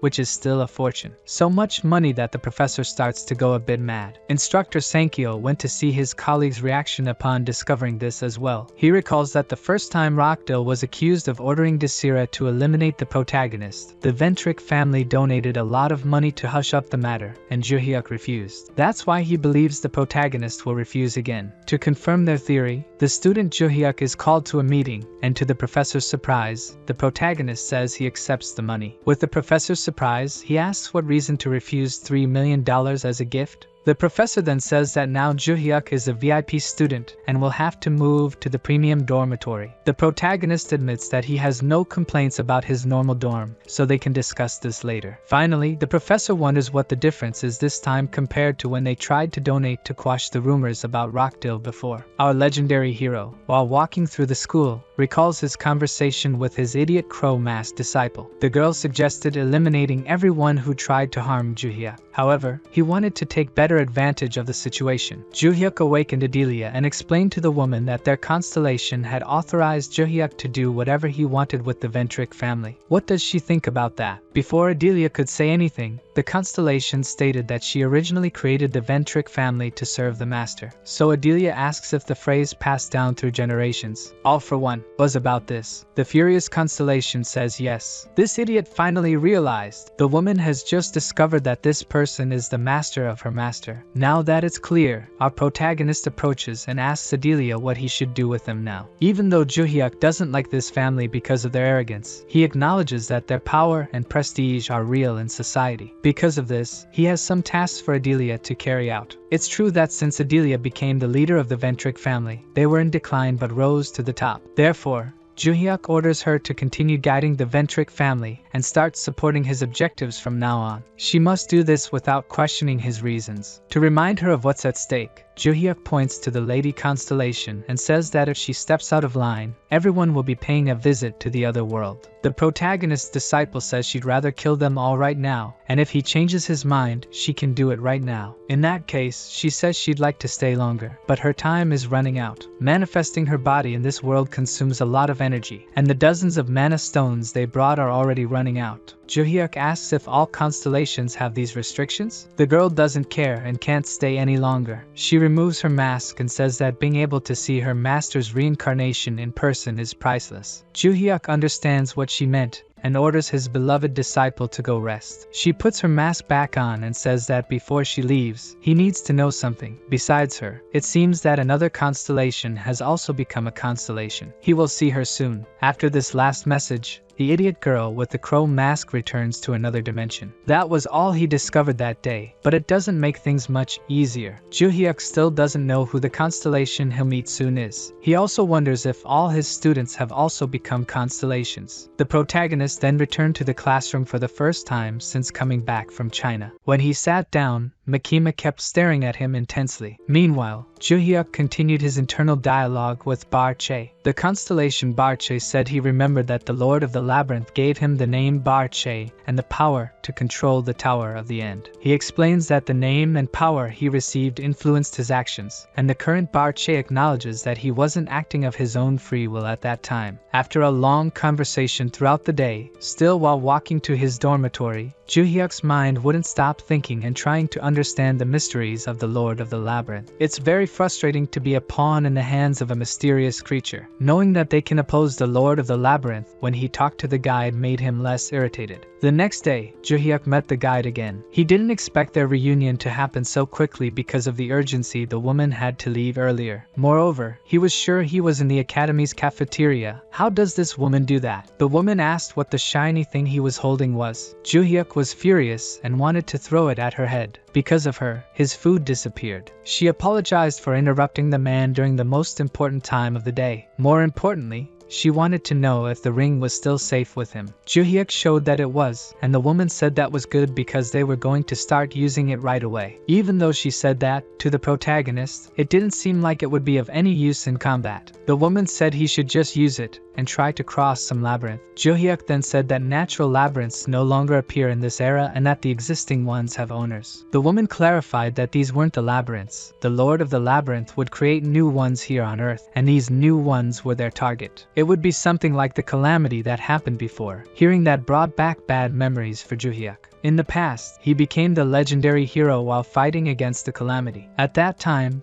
several of them broke and caused the greatest chaos in Earth's history. The protagonist then asked when and where these dungeon breaks would occur. The woman said they would start in about 3 months, and it seems there is a specific location, a country called Korea. She informed him as if she didn't know where this place was, but the protagonist said that was great because he lived there. She agreed that it was indeed convenient, but he should remember that this world, above all, is the Labyrinth Lord's domain. So why is he creating new labyrinths here? The protagonist said that the reason is that the Labyrinth Lord must be preparing other names to choose from. She said, exactly. Just like back then, he will create towers for new heroes to emerge so he can steal their names. People interpret this. The woman said that the labyrinth is created with the name, and the power of the name is concentrated in the labyrinth's boss. The protagonist's mission is to absorb the name given by the Labyrinth Lord in all the dungeons that appear. This will be the starting point for their counterattack. However, Juhyeok questioned something. Stealing 1 or 2 names wouldn't make a difference against the Labyrinth Lord. The woman admitted that was true. Their plan was that when the Labyrinth Lord realized his strategy wasn't working because the labyrinths were disappearing before they could be used to create a more famous name. She affirmed that the Labyrinth Lord would send countless names into the world at once, and that would be their opportunity. Juhyeok must absorb several names and increase his strength. If the plan is to absorb names and turn that into power, Juhyeok had another question. What's the difference between them and the Labyrinth Lord? The girl said that was unexpected. She hadn't imagined he would care about such a detail. The protagonist then said that if that's the case, she doesn't know him well. The red-haired woman explained that, first of all, they haven't harmed anyone to obtain the names. Moreover, if the Labyrinth Lord steals a person's name, they will either become a constellation or reincarnate. It doesn't matter which happens, the person's body will be trapped in non-existence. Now, if the protagonist uses the ring and steals the names, he will only absorb the power, and the people will remain alive. Additionally, over time, this contract will weaken, and the people will be freed from it. She then said it was up to him to decide, and either way, he would get to know each person and could choose whether to do it or not. Juhyeok then said that when the calamity arrives, she will find out his decision. The red-haired girl told him he should also create a team to prevent the calamity. He questioned, so when they destroy the labyrinth, everything will be resolved. She explained that yes, but the monsters that escaped from the labyrinth during this process won't disappear when the labyrinth is destroyed. Therefore, he must train people to stop the monsters that escaped from the labyrinths. When her effect passed, he was back in the cafeteria line, leaving everyone confused. Where did this guy come from? Later, while heading back to his dorm, he thought that woman was a nuisance. At least she could have teleported him to a better place. And now he's pondering that request to form a team. Not that he's against it, because before he reincarnated, he also had disciples. As he was thinking about this, the girl from China appeared before him, confident. He then asked if she was another crazy person who liked getting beaten up. She said she thought a lot after losing to him and came to a conclusion. He was stronger than her, and that's why she lost. You're a genius for realizing that. But the girl said she thought she was similar to the protagonist, a person who had never experienced defeat. If that's what she thinks, Juhyeok told her she was completely wrong. He's someone who works hard to be strong and doesn't rely on talent. Yanlang said that's what she thought, but now she understands that those fists were loaded with combat experience, and the difference between them is just that. She said she became much stronger after fighting him, so now she would stay here to continue fighting him. They would do it until she defeated him. Juhyeok already had problems with a crazy person asking him to teach swordsmanship, and now he has a lunatic who wants to get punched to learn martial arts. Juhyeok told her to stay away from him, but the girl didn't want to give up. She came from China to Korea just for that. The protagonist then told her to spend her time learning her family's martial arts. This question shifted the girl's enthusiasm to sadness. She explained that she was only taught until she was 6 years old by her family. After that, she was excluded from training. Yanlang said she didn't know why, so she started challenging adults to hone her skills, and that made everyone even more distant from her. After hearing this, the protagonist thought that this was different from what was told to him. This girl clearly has a lot of talent and loves to fight, and they said she distanced herself from training and isolated herself. Juhyeok asked if it was mandatory to stay isolated in the White Lotus Palace during training. Yanlang said it wasn't. She stayed there because she was tired of being treated as a problem for the family and excluded by everyone. The sad lunatic girl's mood turned back to excitement, and she said it was fine because now she had found him. If she kept fighting Juhyeok, she could get stronger without needing her family's lessons. Of course, he refused to waste his time doing that, so Yanlang begged. Teach me martial arts. The protagonist continued finding it strange. If she was excluded from the family and confined to the White Lotus, why did Celine try to bring her back? If it's as the girl says, it would have been better for the family to continue keeping her locked up in the palace. The protagonist said that was fine, but then pulled her hands away. They would fight, yes, but they needed to go to the academy because fighting in the middle of the street is crazy. So in the academy gym, the two beautiful girls were training, and the muscular guy was lifting weights. They noticed Juhyeok's arrival and the girl they had never seen before. Then Choi Aram teleported to the protagonist's side and called his name. Not even a great master could predict her movements. Teach me fencing asked who this woman is. Juhyeok said that they met at the White Lotus and she came here to fight him. Choi Aram, upon hearing this, thought about this girl. Could it be what she's thinking? It could only mean one thing. Teach me fencing asking why she came from so far away. The crazy ones seemed to attract each other. Yanlang went to Choi Aram and asked if she wanted to fight too. Makima was also jealous in her own way. After everyone got to know each other and exchanged threats, the fight was about to begin, and the protagonist said that he remembered agreeing to a fight between him and Yanlang. So why were there so many spectators here? Teach me fencing. Teach her so she can teach me. Yanlang didn't mind having people watch her fight. She only cared about showing her opponent her progress. In that case, Juhyeok said he was eager to see how much she had improved in such a short time. At that moment, the protagonist remembered the words of that annoying woman. He needed to form a team. He told Yanlang that if she wanted to be strong, she had to accept his challenge. If he won here, she would have to become his disciple. Although she wanted to fight him, she found this request strange and refused. So,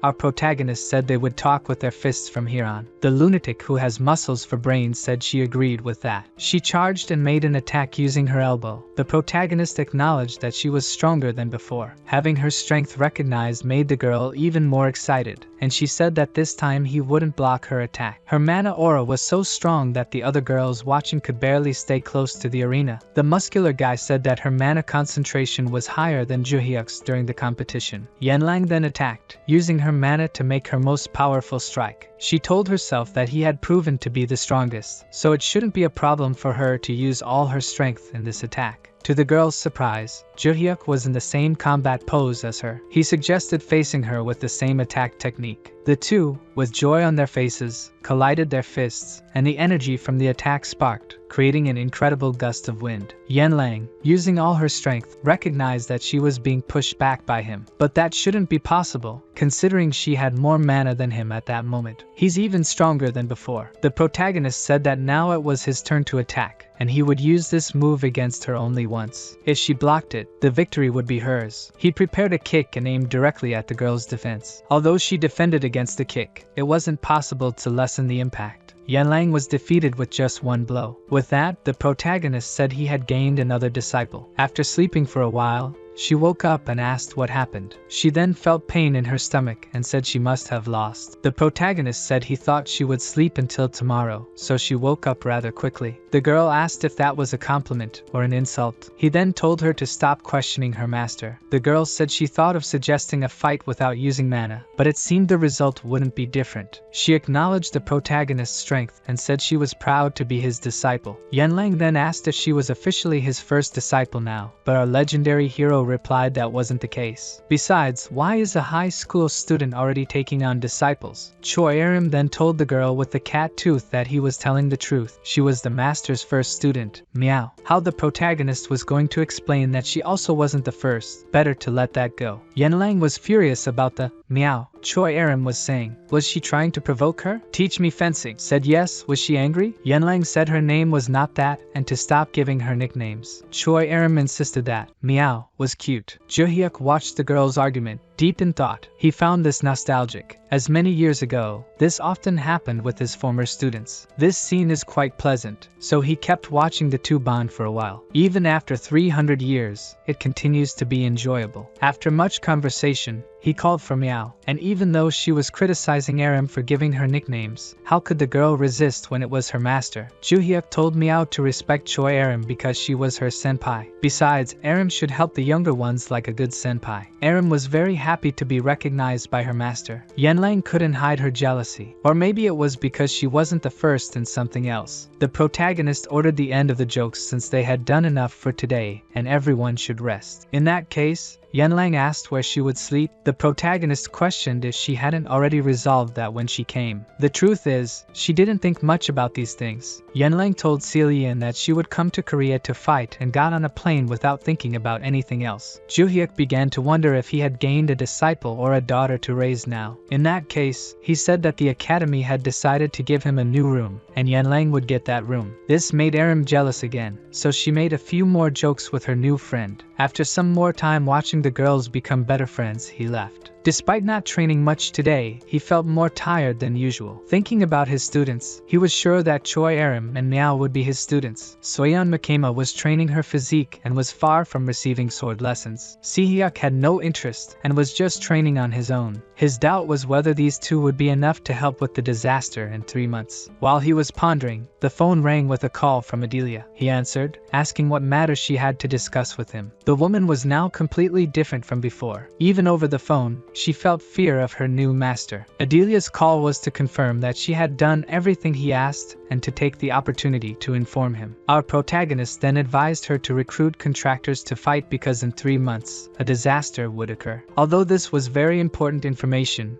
Juhyeok simply said his sources were secret. He explained what the woman should do, and then Adelia asked a favor. Could Juhyeok speak well of her work to Lady Constellation? She was ignoring Adelia and not responding. The truth was that the girl said she needed to rest due to expending too much energy that day. But Adelia didn't need to know that, and Juhyeok said he would tell her everything. On another day during training, Yanlang asked for a break to catch her breath or else she would die. Despite this, Juhyeok praised the girl and said she was progressing much better than expected. To keep up the tradition of people interrupting during training, a woman entered the gym asking for Yanlang. This woman resembled Seolien from the White Lotus Academy, but it wasn't her. The woman then said that Yanlang's mother had come to fetch her personally, but instead of being happy, Meow was furious at her mother's presence. The protagonist said this was strange. He could have sworn that Seolien was her mother. Only now did the woman introduce herself as Seol Yeonhwa, the current leader of the Seol family, and because of that, she was now Yanlang's new mother. mother. Now the protagonist said that Seo Ryan was this woman's younger sister and the leader of the White Lotus. Perhaps the names in the previous translation were wrong. The girl's mother said that her sister would contact her when Yanlang left the palace, but she didn't do so. The reason she might find out later, but the most important thing was to take her daughter back to the palace. The girl was trembling with her emotions and asked her mother, why take her after exiling her? Although she didn't understand her mother's reasons, Yanlang shouted that she didn't want to know anymore and wouldn't go back. The woman then said that rejecting Yanlang in the past was an order from the constellation, and the daughter should know that. Despite this explanation, the girl responded that she had never heard that from her mother. It was a rumor that the maids spread. The girls argued, with the mother insisting that the constellation ruled everything and that the new order was to bring Yanlang back. And at this time, the constellation was willing to recognize the girl. This didn't make sense to Meow. She only came here because of an order. The mother confirmed this with great coldness. The girl was trembling, trying to control her emotions, and then she responded with a firm no. Although the woman didn't seem to accept a negative answer, the daughter insisted that this place was Valhalla Academy, and outsiders couldn't enter and disrupt the training. Seo Yun had already expected this and was aware that she would need to use force. The woman concentrated energy in her mana and struck her daughter. Despite the strength of the attack, the girl defended against it completely. Not even the girl expected this reaction from her arrogant mother. If she was willing to break the rules, Yanlang said she wouldn't hold back and would forcibly expel her mother from the place. Even using her powerful attacks feared by the strongest adults, the woman defended herself with ease. She praised her daughter for getting stronger and threw her into the air, almost knocking the girl down. Mother and daughter engaged in intense combat while arguing about their relationship. This intense fight was watched by Choi Aram and the protagonist. Aram questioned whether it would be appropriate to call the head instructor, but the protagonist said that would cause a big commotion. Even though he didn't like that woman, it was better to let them fight. In that case, Choi Aram said that the kitten must be very frustrated with her family. Even though Aram didn't say it, we know that she also went through that with her family. Yanlang was fighting with all her strength to defeat her mother, and when she managed to land a powerful blow, the result wasn't good. Her mother froze her leg and said that this was the power of the family's constellation. The power of the Snow King is a blessing that only those recognized by him can use. If she returns now, she can make a contract and be accepted by the constellation. Our kitty doesn't want to return under any circumstances, and her mother is willing to do anything to take her back. Yanlang shouted that she wouldn't go back, even if it killed her, but her mother said the dead don't have opinions and approached to freeze her daughter's entire body. After she's unable to move, she will be taken away. The girl closed her eyes in fear, and then our legendary hero couldn't stay out of it any longer. He stopped the attack with a leg and his hands in his pockets. Yanlang didn't expect him to get involved in this. However, Juhyeok was furious, questioning why she would hurt her daughter. The woman hid her surprise and simply said that strangers shouldn't get involved in other people's parenting. This reminded our protagonist of Choi Aram's brother, who said the same thing. These annoying people. The woman couldn't understand how he managed to block her attack, and her mother was so affected. The only explanation is that his magic was stronger than the constellations. Our protagonist told Aram to take Yanlang away from here. The girl was against him getting involved in her problems like this, but she knew she couldn't defend herself with her leg immobilized like that. Anyway, Juhyeok said that a master couldn't stand by silently, watching his students get hurt. Seeing the kitten's admiration made Choi Aram uncomfortable. Will this girl steal my senpai? It was the first time the girl's mother heard about him being her daughter's master. It didn't make sense for a teenager to teach other teenagers. The woman questioned Juhyeok's motivations, but he simply said he didn't agree with the woman's methods. If they couldn't convince him with words, the woman decided she would defeat him and then take her daughter. The protagonist thought that despite her appearance, this woman was as aggressive as her daughter. Moreover, their attacks were too strong to block without spending a lot of energy, so the best option was to dodge them. However, doing so caused the surrounding equipment to freeze and be damaged by the cold. Juhyeok first analyzed the effects of the attacks, and then said that she would have to pay for all of it before going back to China. She agreed to pay if he won the fight, and the protagonist decided that blocking was bad and dodging was useless, so the option was to do this. He kicked her arm with concentrated magic, dispersing the attack. Although it affected the woman, this was just to create an opening for the next strike. The next step was to create an opening in her abdomen with this, and the attack was so strong that something came out of the woman's mouth, and then she fell to the ground. Unlike her daughter, the woman didn't pass out from the attack, but but it was enough to make our legendary hero the victor. Despite knowing her master's strength, Yanlang couldn't help but be impressed. The mother felt the same way, but the woman admitted her defeat, saying it wasn't over. She needed to take Yanlang because that was the constellation's wish, and even if she couldn't do it, others would come in her place. The daughter was frustrated by this. Her opinion didn't matter at all in the end. The mother hurt her feelings even more, saying yes, the constellations was the only thing that mattered. Our kitty was trembling again as she asked if she would have to fight every time because of this. She couldn't bear it anymore. This reaction from his student was the last straw for Juhyeok, so he coldly asked Seolyeon how he could meet the family's constellation. If it was an order from him, all he had to do was convince the constellation to give up on that order. For the first time, the woman was horrified. No one should be so stupid as to say that. She said that he could meet her when the family summoned her with magical energy stones, but that would never happen for him. The protagonist then said that it was necessary to touch the family relic to enter the mind realm where the constellation lived. Although just a student, the woman couldn't deny that he knew a lot. So he must know that going to the mind realm where the constellation has domain expansion is likely to crush his mind. Did he still want to face the constellation in her domain expansion? The protagonist said yes, so the woman accepted his terms, but for that, he needed to convince the other family members to authorize this decision. She said she would arrange the meeting in a week, but this seemed like an agreement that only benefited Juhyeok. If he lost, what would the condition be? The protagonist said he would accept the deal, and if he won, she would leave Yanlang alone for the rest of her life, and he would take care of her. And that was all. Seolyeon couldn't help but think he was arrogant, so she accepted his terms. When the woman left the room, Juhyeok could no longer hide his fury toward her. So, a week later, it was known that the protagonist was facing the Frozen King constellation. They stared at each other, and you wouldn't believe how quickly things happened. Before that day arrived, something needed to be shown first. A few days earlier, in the academy dormitory, the protagonist and Yanlang went to the room where she would live. This room was large and luxurious, which made the girl acknowledge that it was more impressive than the Seo family's house. So she asked if she could really use this place all by herself. The protagonist said yes. Originally,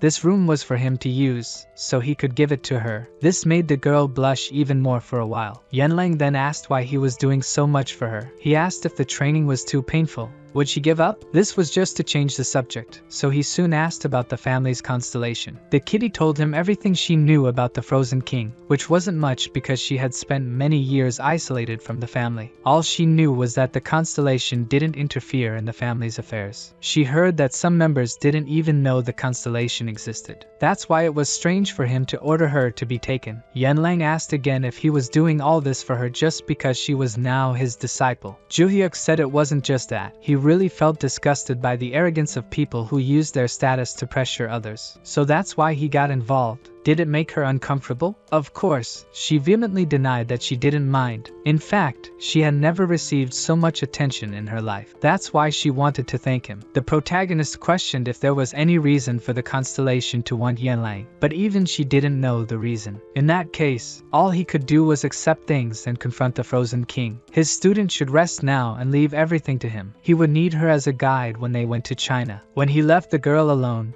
she realized that her feline heart was almost exploding in her chest, and she had no idea why. In his room, the protagonist called Adelia to inform her that he had fought against the head of the Seo family. Her surprise almost made her fall backward. Curious, she asked him to explain the reason for the fight. The reason for the contact was that he needed the equipment that was destroyed to be replaced. Could she do that for him? Adelia said she could do anything for him now. As for information about the Seo family's constellation, Adelia said that it didn't involve itself in any family matters. It was passive about any activities in the outside world. The protagonist also asked if his student had awakened from her rest. According to Adelia, she remained silent. For a moment, Adelia wanted to ask Juhyeok something suspicious. She wanted to know if he wanted to know about her constellation's condition so he could tell her how well she had been serving him. He then said he changed his mind about her having done a good job so far. Adelia begged for 1,000 pardons and hung up. In the end, they didn't manage to get any information about that constellation. Barche then questioned his master, saying that Juhyeok was never one to ask questions first and hit later. That might be true, but it wasn't like he could have the same confidence he had when he was known as the strongest of all in the past. Barche then revealed something very important. When you go to the mind realm, the strength you have isn't that of your body but the strength of what you know. Among many explanations, Barche said that constellations have the same strength when they come to Earth, and normal humans have the same strength when they go to the mind realm. However, Juhyeok is different because his strength is a sum of 2 lives. So, a few days later, he went to the Seal family's mansion. Their leader didn't expect him to really come. She thought it was a bluff to make him run away. On the other hand, Juhyeok wasn't nervous at all and wanted to go straight to the sacred relic. Seal Yeon then asked him to follow her to the location, and Juhyeok asked his dear kitty to wait here until he finished. All she could do was wait for the result of this encounter. The room where the Frozen King's relic was kept couldn't be any different. The place was like a freezer that didn't consume electricity. Perhaps the family's fortune was related to a butcher shop. The woman picked up the box where the relic was kept and said she had been thinking a lot about what to ask for in return when Juhyeok lost. She suggested that he should become a slave to the family. Strangely, Juhyeok accepted and simply asked for the gloves. Upon touching the relic, he was transported to the altar of the Frozen King. Despite preparing for the meeting, the constellation had no idea he would have visitors. Juhyeok says that this man is not his disciple but seems familiar to him, and he wonders who he is. The constellation says, so it's him, a figure who is a threat to the Soul Clan. Juhyeok then wants to know who he is as well. The king readies his fist, saying that if he survives, they can talk. Juhyeok smiles, and suddenly,